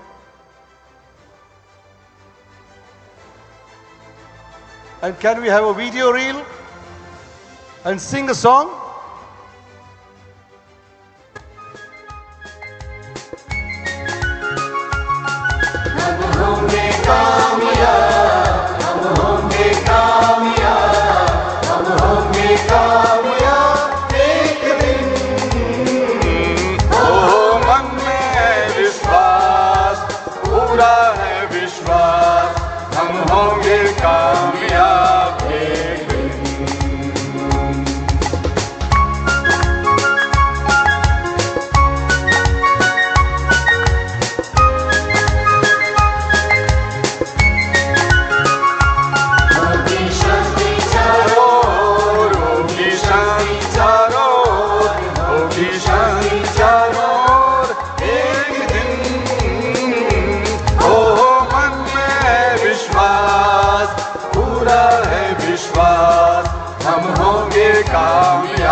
Thank you friends for this wonderful session. Kailash, we would like to felicitate to you on behalf of the Institute, but before that, sometimes the destination is very different. And I don't know whether the God writes that. Here we have Kailash, here we have Shivaji, and I was Mahesh. So look at this combination, how we all come together towards Shivraj.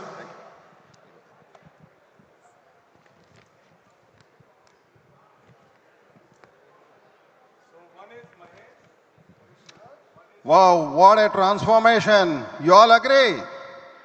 Please give one more big round of applause. Gratitude is not a word of concluding the session. It is a new beginning. Today's esteemed guest and keynote speaker, Nobel laureate Sri Kailash Satyarthi ji has inspired each one of us by starting a new beginning.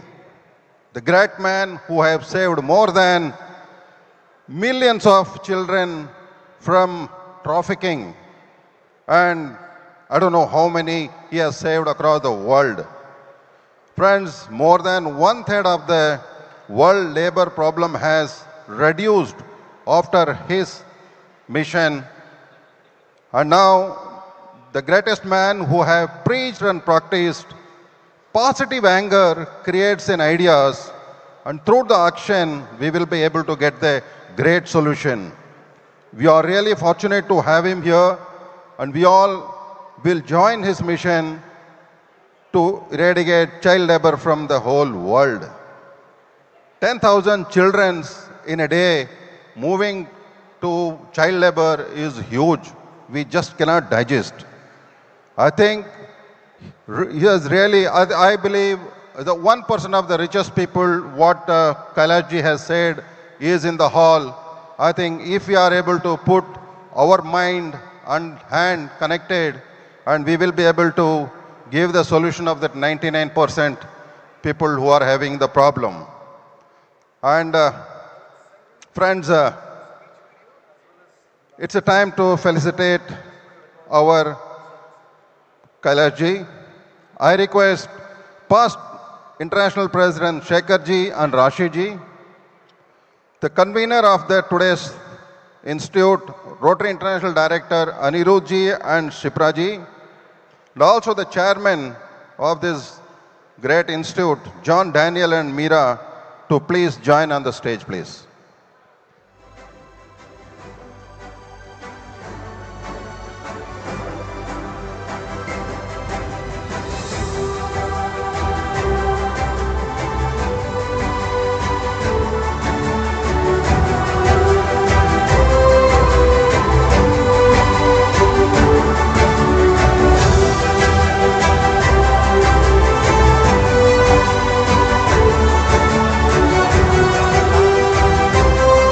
I would request past International President Shekhar ji to felicitate him with a shawl, please.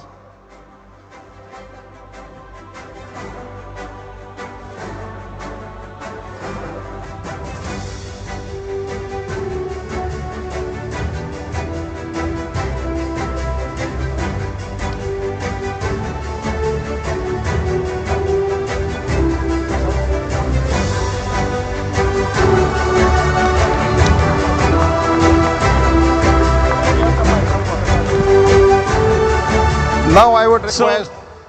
Just 1 second. Friends, yesterday we were having dinner together and Kailash ji mentioned something.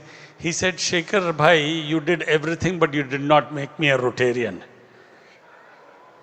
So should we not have him as an honorary Rotarian? So it is absolutely our privilege, and why not become a member of my Rotary Club? It's absolutely a pleasure. I think that somebody else should raise the hand that I should become the honorary member of their club. Who wanted to invite me to be the honorary member of your club? Then maybe for next time you should have an election for that. But I agree for that. Thank you so much. My pleasure and honor. I would request Director Anirudh ji to give the prestigious award, Jewel of India Award.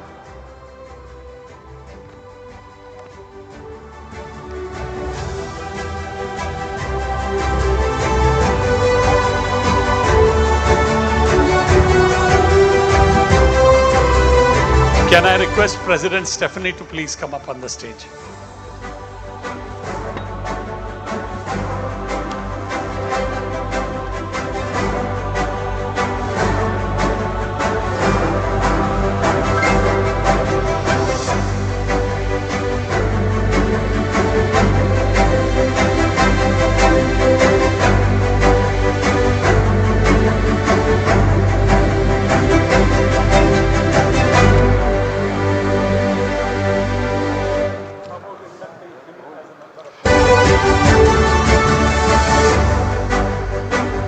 I would request RA President to give the Jewel of India Award, please.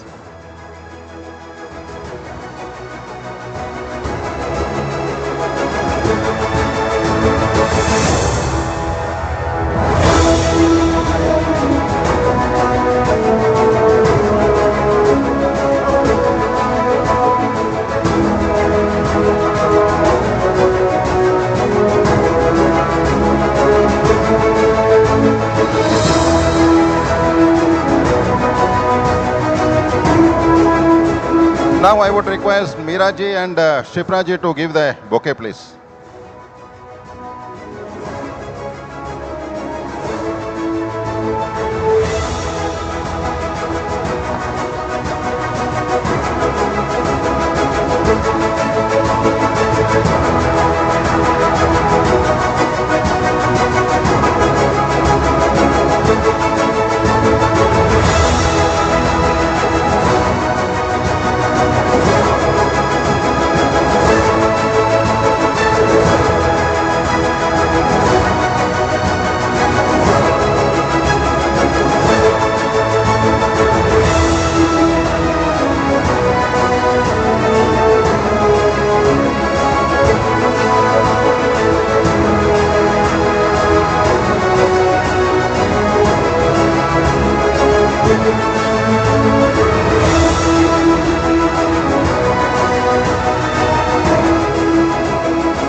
one mementos for RA Director, Mahesh Kotbagi.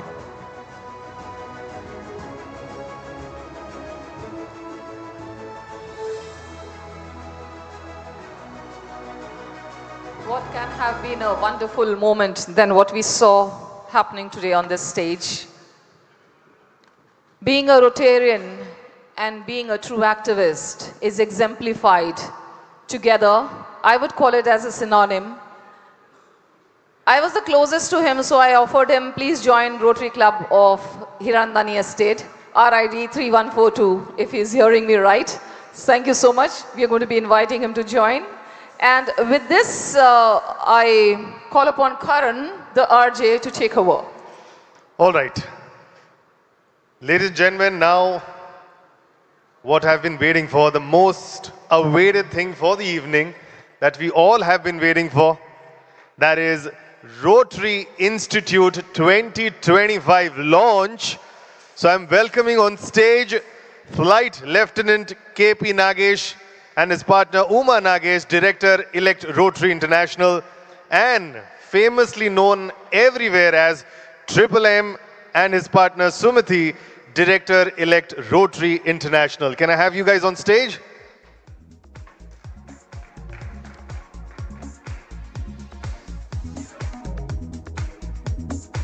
For the Rotary Institute 2025 launch.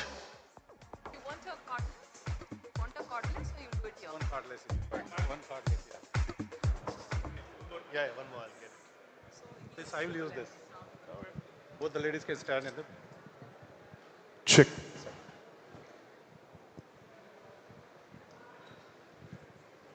Good evening, friends. Friends, good evening. How is the Josh? How is KOCHI Institute? Enjoying? I know you're enjoying this KOCHI Institute for last 3 days and looking forward for the next institute. Can you guess where is the next institute? How come? Well, friends, good evening, everybody. Rotary International President Stephanie Wuchik, RI President nominee Sanko Yung, respected past RI Presidents, Director Raju and Aniruddha, Trustee Bharat Pandya ji, Director nominees, galaxy of past RI directors, RI officers, partners, invitees and guests.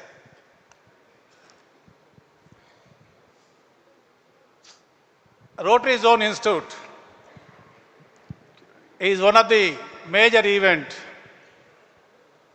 Each and every Rotarian of this part will look forward to celebrate, to learn, to share thoughts, share ideas, enhance friendship and fellowship. But still, why so much importance given this part of the world? We all know we celebrate a lot of festivals throughout the year, but still we look forward for this event as one of the major festivals. Brother Tribal M, in your opinion, what is the reason that why we like so much this institute? Good evening, Nagesh. Ladies and gentlemen, good evening. Let us all give a big round of applause for the convener of Rotary Zone Institute 2025. Thank you. Let's all give a big round of applause. Thank you. KPN, Nagesh and Uma. Thank you. Thank you. See, Nagesh, I'll tell you, the couple of reasons. Number one, people knows very well the friendship and fellowship. Yes. In fact, I'll go one step ahead. As RA officers, we'll be waiting. In fact, we'll be waiting for a long time to rekindle our friendship and building our network. The reason number two is that this is a place where we can learn more about Rotary. And this is a place where we can learn more about the community needs. And the most important part for the next year onwards, We would like to pull membership development chair and public image chair and Rotary Foundation chair from each and every district. And last but not least, is a combo of learning and celebration. So we want institute. There is no doubt. Can I get a yes or no? Yes, friends. This way we are just looking forward for institute after institute, especially our past RI directors set a big trend, taking us to Malaysia, Singapore, Dubai, Abu Dhabi, whatnot. But I have a question here. Yes. You are an Air Force man, right? Of course. ATR goes with 16,000 feet, Boeing and all 36,000 feet, right? And you used to see from the bat side view. Of course. We are excited to know the location. Where is the location of your next institute as a convener? Yeah, after seeing all this exotic location and fantastic institutes which we are all enjoying, we want to make a difference, being both so-called young, everybody say young directors. Definitely we want to make a difference. That's why we selected our national capital, New Delhi, as the venue. Yes. Maybe after a long, long year of 20 years plus, we're going to have this wonderful event, New Delhi. Any specific dates and month, Nagesh? Yeah, New Delhi is known for multiple activities, but of course also known for bad weather in the month of December and January. So before it hits Delhi, we want to exit out of Delhi, and also taking care of all my South Indian delegates. Before the cold hits Delhi, we want to exit the Delhi. So that's why we selected 11th November to 16th November as the date for our next institute, which is happening in Delhi.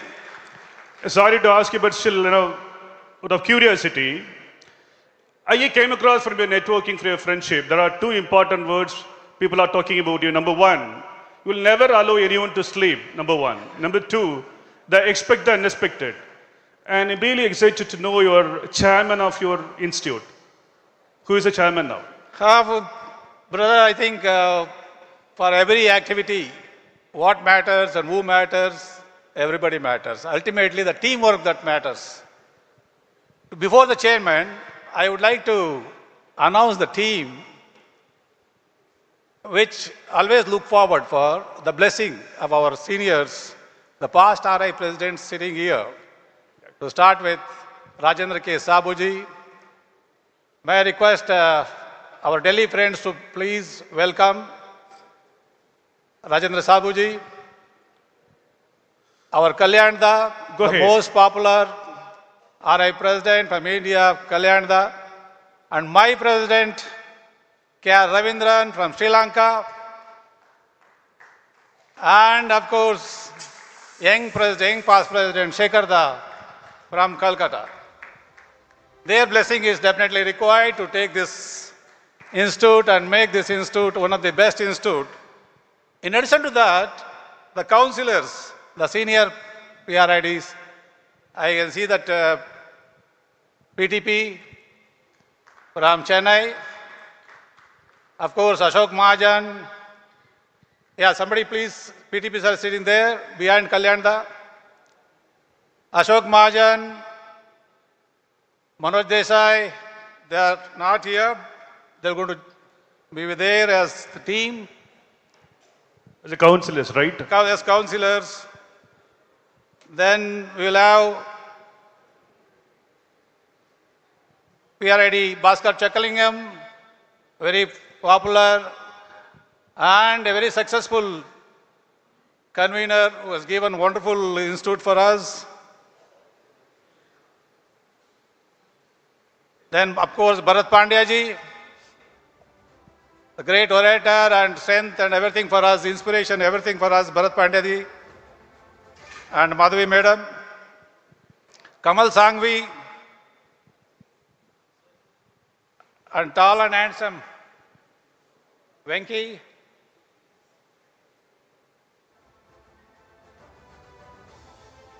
The tall man.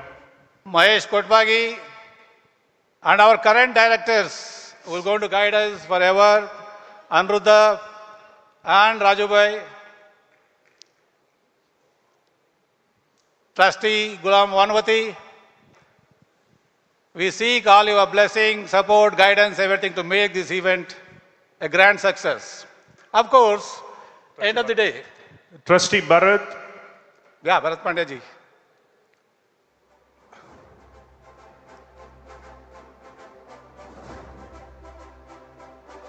Friends, with all this blessing and support and guidance, we need somebody very committed Rotarian to deliver this whole institute. We have a very disciplined, dedicated, dashing, dynamic Rotarian from Delhi. Brother, can you guess who is that? You have to tell me because I don't want to get into any issues now. Tell me the name. Okay, now. one clue. That is your batchmate.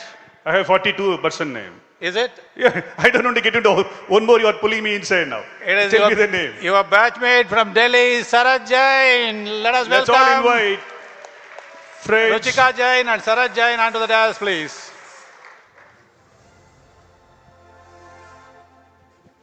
Friends, let us all invite Sharath to give a big round of applause. Please welcome, sir.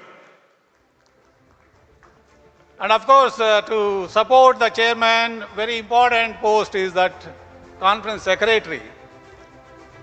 Very intelligent, active, really committed, bold and beautiful. Can you guess? No, I don't want to get into that. Please tell me now. Is IPDG? One more clue, IPDG, yes. Any other clue? From zone 4. From 4 or 5, 6, 7? Zone 7. Zone 7. Maybe you can carry on now. Okay, friends, is none other than Manju Padki from 3131 will go to the Great. secretary for the institute. May I request with a big round of applause, very dedicated, dashing and dynamic Manju Padki as the secretary for the Loan Institute.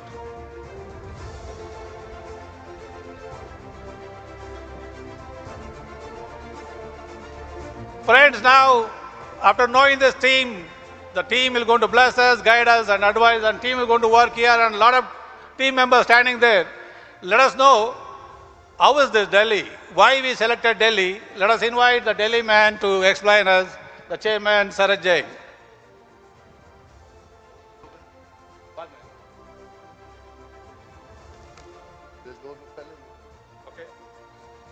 Okay, our chairman wants the logo to be released. We are really fortunate enough to have our RI President, Stephanie Woodchick, here. Please request you to come and launch the logo. Also, we are having Trustee Representative Marty. Please, Director Nominee and Trustee Representative Marty, please come. Somebody can escort. And also, President Nominee, you're going to be co-director with us. And we are fortunate to have Sanko Yoon as the RI President Nominee.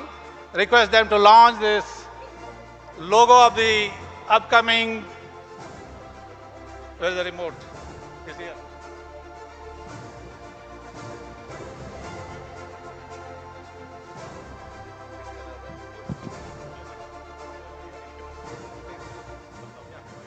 Okay. So now we unveil the logo. Here it is. So it is Tejas, Wings of Change. And this is going to be in Delhi.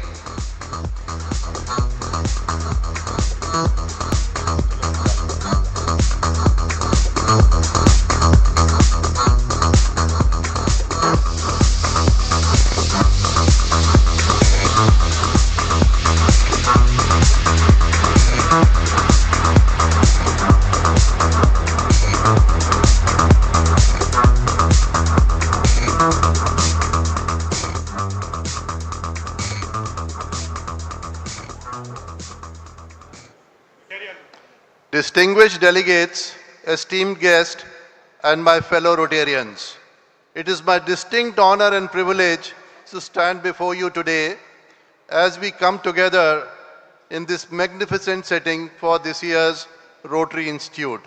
Allow me to express my deepest appreciation to our Convener Director, Anuruddha, and Chair of this Institute, my batchmate, and a close friend, John and Meera, for organizing such a remarkable and memorable event here in Kochi. Yeah, big round of applause for them.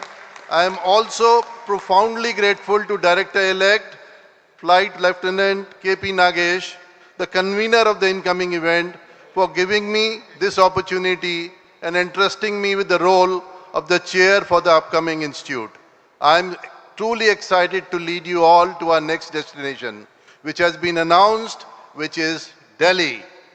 Delhi is the city where the grandeur of history meets the aspirations of future. It is a city that radiates energy, diversity, and culture. Many of you have already experienced the charm of Delhi during Disha 2024 under the guidance of Director Raju Subramaniam, where I had a privilege to be a chair. And I'm confident that those who came have memories they can live with, and of course, we will ensure this institute will deliver better memories for all of us. Delhi is a kaleidoscope of colors where ancient traditions, modern innovations coexist seamlessly. From the bustling markets of Chandni Chowk to majestic Red Fort, the city never ceases to amaze with its vibrancy. And how can we forget the culinary delight of Delhi? And that is one reason why it is in Delhi actually. Delhi is a paradise of food lovers, whether it is savoring spicy chaat from a street vendor or indulging in rich, flavored Mughlai cuisine at a fine dining restaurant. Delhi offers a true taste of India, diverse and sumptuous food culture. Beyond its vibrant atmosphere, Delhi is renowned for the warmth and hospitality of its people, making every visitor truly home. And that is what we'll ensure, friends. When you come to Delhi, you will feel you are in your own home. Kindly register, and I encourage you to mark your calendars to prepare for an unforgettable journey to Delhi for the next Rotary Institute. I am confident that experience will leave you with renewed purpose, strengthened bonds, and memories that will last for a lifetime. And now, rather than speaking, I want to present to you what Delhi is going to be. Can I request for the EV to be played?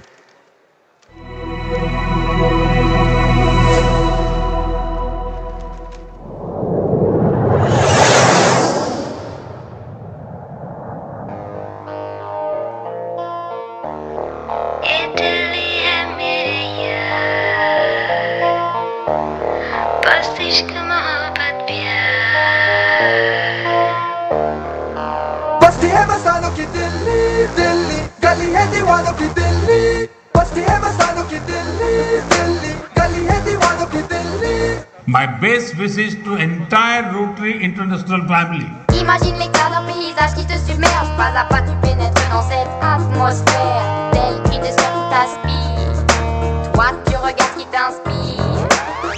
Incredible India begins from New Delhi, our national capital, a perfect place to host International Zone Institute for Zone 4, 5, 6, 7. Please join us to witness a world-class event and to enjoy. Thank you very much.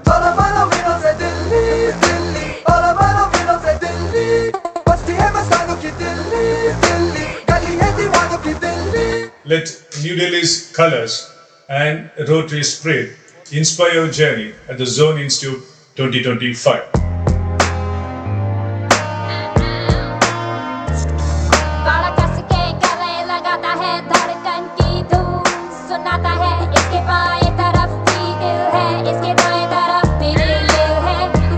Delhi जो है दिल वालों की है, जहां दिल आया वहीं जगह बना लेते।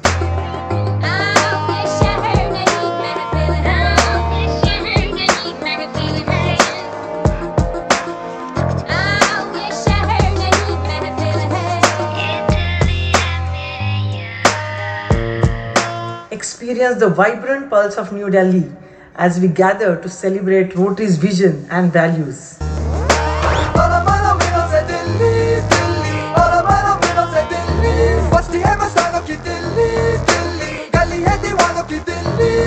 Imagine l'instant où tu crois celle que tu attends. Tu parcours ces ruelles et même tu fumes ces échelles. Elle dépasse toutes tes attentes, elle n'est même pas réelle. Rien ne te laisse de glace dans le palais obligé. Welcome to the city of rich heritage and warm hospitality. New Delhi awaits you. La faïence dominale. Pastiche comme un vampire. La vie se glisse entre les mailles. बस्ती है मस्तानों की दिल्ली दिल्ली गली है दीवानों की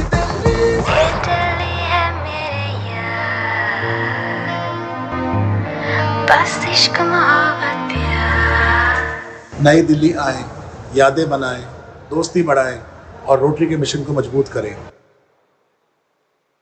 So we are ready. Are you ready? Great. So please register. And now to break the venues. This year we are trying to do a very different venues for the institute. I invite on stage, of course she's already there, Manju Fatke, Institute Secretary, to announce the venues for the event. Manju. Thank you, Sharat. Nageshji, by the number of messages that I've got asking about the venue, I think I'm privileged to give one of the most important information about the institute to the audience. Yes. Can you imagine the venue? We are going to give you the venue which is nothing less than an international venue, which is inaugurated by none other than the Prime Minister of India, Narendra Modi ji, and it is Yashobhumi, the India International Convention Center in Dwarka. One of the best venues you can ever get, near airport, best, well located, well facilities, very good facilities. That's one of the venues. But it does not stop there. We also have another venue which is equally exciting.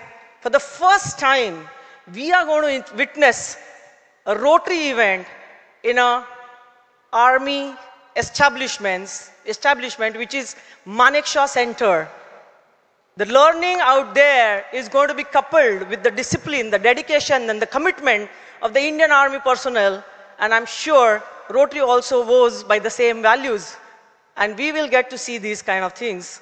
As far as hotels are concerned, we all know the hotels in the Delhi are the best, though the costliest, but the best yet. So, instead of, we always say picture speaks louder than words, 1,000 words, but the video probably says 10,000 words. And can we have the AV for the venues, please? Thank you.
Well, friends, how is the venue?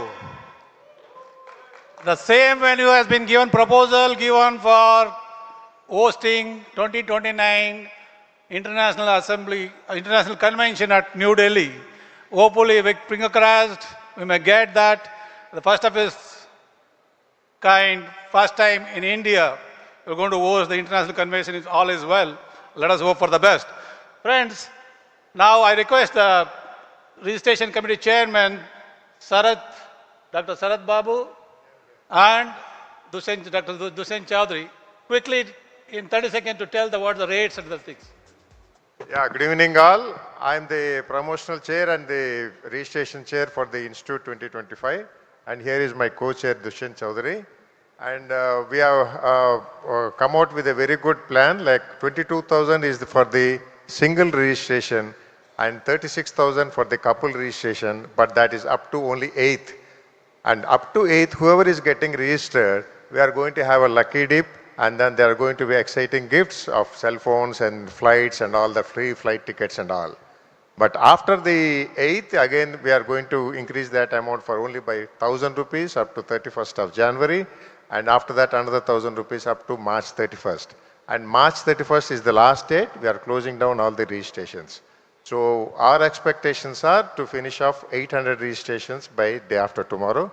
And we have opened a booth, and it's going to be inaugurated by our RI President, Stefan Ulrich, after this session. Thank you very much.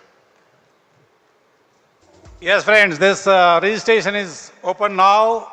The way in which is fast filling, very challenging to get the seat because we're going to stop at 1,000 or 31st March, whichever is early. So please register. You can easily register from your mobile. Very easy. We want to complete this in 48 hours registration, 1,000 numbers, and ready to prepare for you to welcome all of you in New Delhi. Now may I request that the Team Delhi, friends, yeah, what matters is that local team to make the institute very successful. May I request Team Delhi to come forward and stand here, and also all the governor-elect, governor nominees of Delhi, please come and let us welcome everybody. Post Governor Amita will going to say a few words.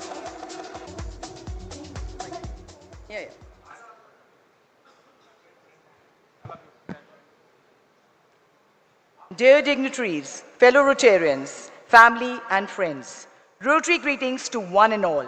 It gives me immense pride to invite you to the Rotary Institute scheduled for November 2025 in the dynamic city of Delhi. This promises to be a landmark event bringing together thought leaders, change makers, and innovators from across the Rotary world.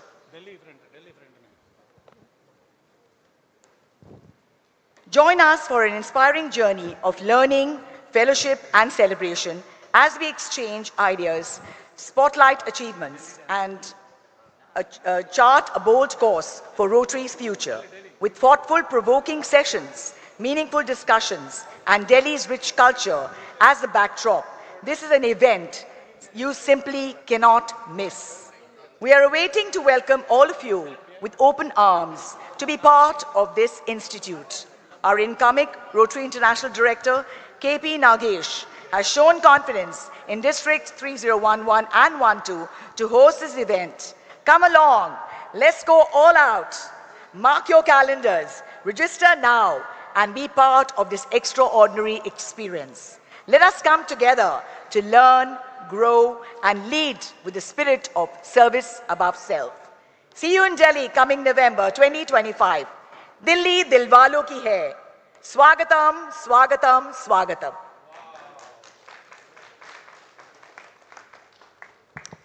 We invite Team Delhi to perform. They have performed a beautiful medley of dance for all of you.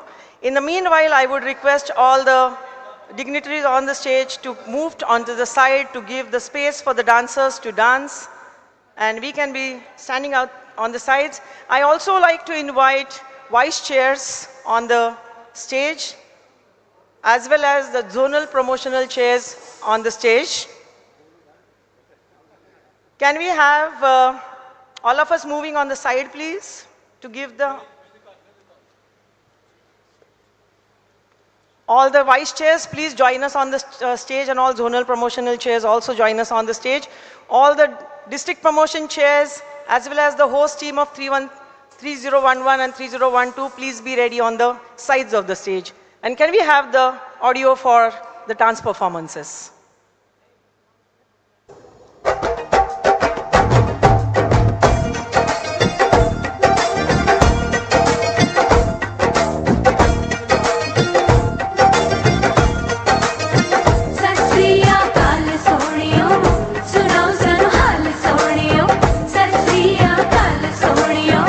सुनो सनो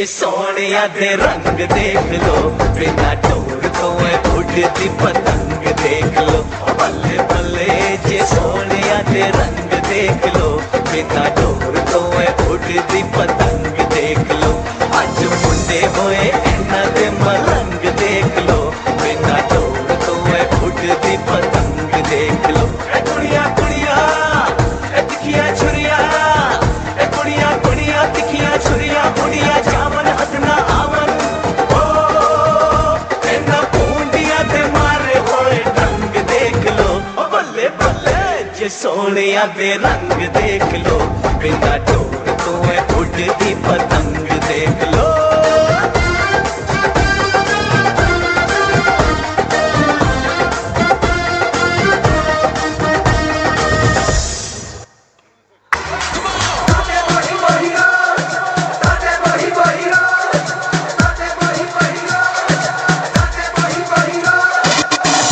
जग सारा निखर गया हुण प्यार हवा दे विच बिखर गया जग सारा निखर गया हुण प्यार हवा दे विच बिखर गया हुण जग सारा निखर गया हुण प्यार हवा दे विच बिखर गया जग सारा निखर गया हुण प्यार हवा दे विच बिखर गया दिल तर होई जाए अंबरों छुई जाए मार उड़ाने दी खुशी कर गया हुण मौजा ही मौजा शाम सवेरे हुण मौजा ही मौजा याद ने हुण मौजा ही मौजा रात वाले हुण मौजा ही मौजा मौजा ही मौजा शाम सवेरे हुण मौजा ही मौजा याद ने हुण मौजा ही मौजा आजा आजा जिंद शामी आने के तल आजा जरी वाले नीले आसमाने के तल है जय हो जय हो जय हो जय हो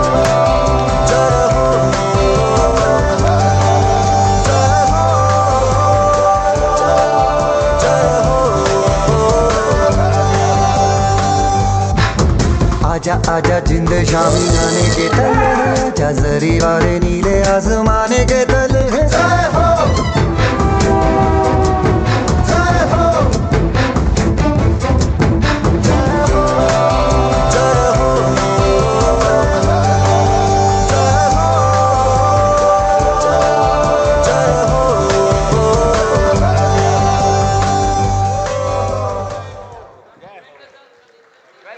Thank you all, my friends. Looking forward to register at the counter. It has been designed as Rotary International Terminal, New Delhi. We created a separate terminal here, Rotary International Terminal, New Delhi. Please come, the counter, check-in counters, Zone 4, Zone 5, Zone 6, Zone 7. All kept ready for you. Please register and win fabulous prizes. Thank you very much. I request all of you to please move to the registration counter.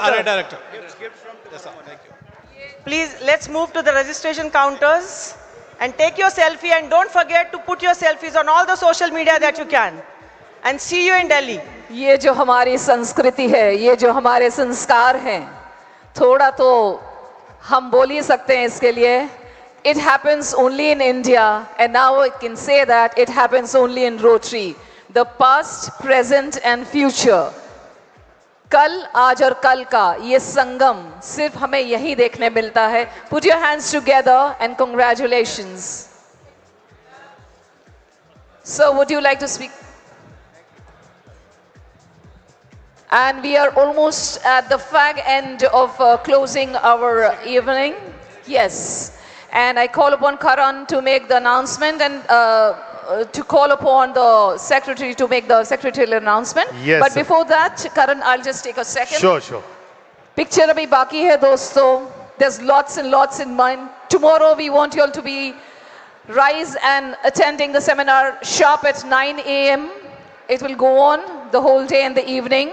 But to refresh and make you all feel comfortable today evening, don't forget to join us for the sumptuous dinner and the brilliancy of a combination of music and must-see happening here at Rotary Institute 2024.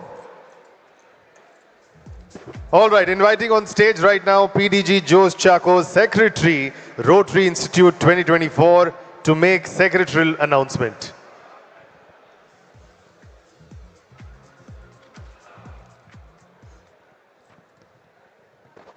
Good evening, friends. With this wonderful Delhi Institute launch, here comes to an end for the official proceedings of day one. Please support the Delhi Institute the way in which you have supported the KOCHI Institute.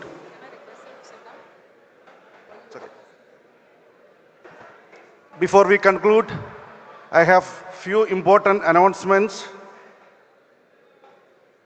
The district governors of 2023-24 are requested to assemble at the Leva Hall, the same hall where we are having the program now, exactly at 8:45 a.m. tomorrow for the zone membership awards.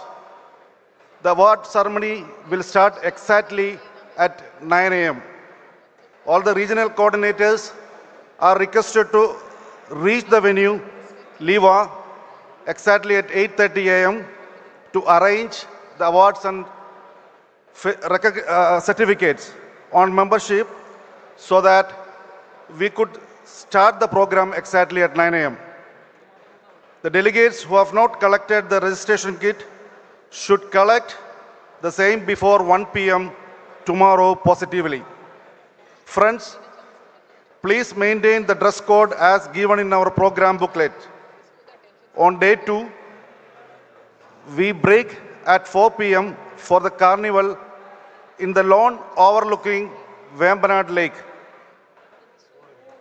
Governors, governor-elects and governor nominees, you will have a very exciting time to participate at the boat race. Please come with the carnival shirts.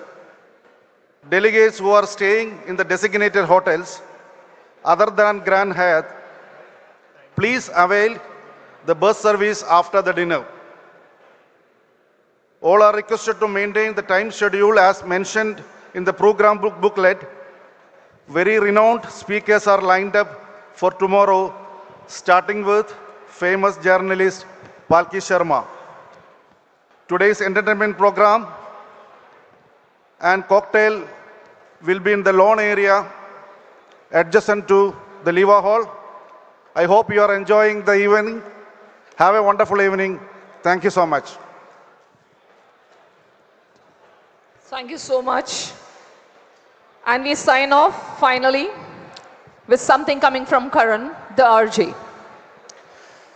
All right, guys, thank you so much for being patient with us at Rotary Zone Institute 2024, Kochi, God's own country. And now we'll be having a entertainment session. Thoda party kiya jaye, thoda naach gana hoga. So requesting everybody to stay with us, enjoy your evening, and of course with some cocktails as well. Thank you so much, guys, for being a fab audience. See you again very soon.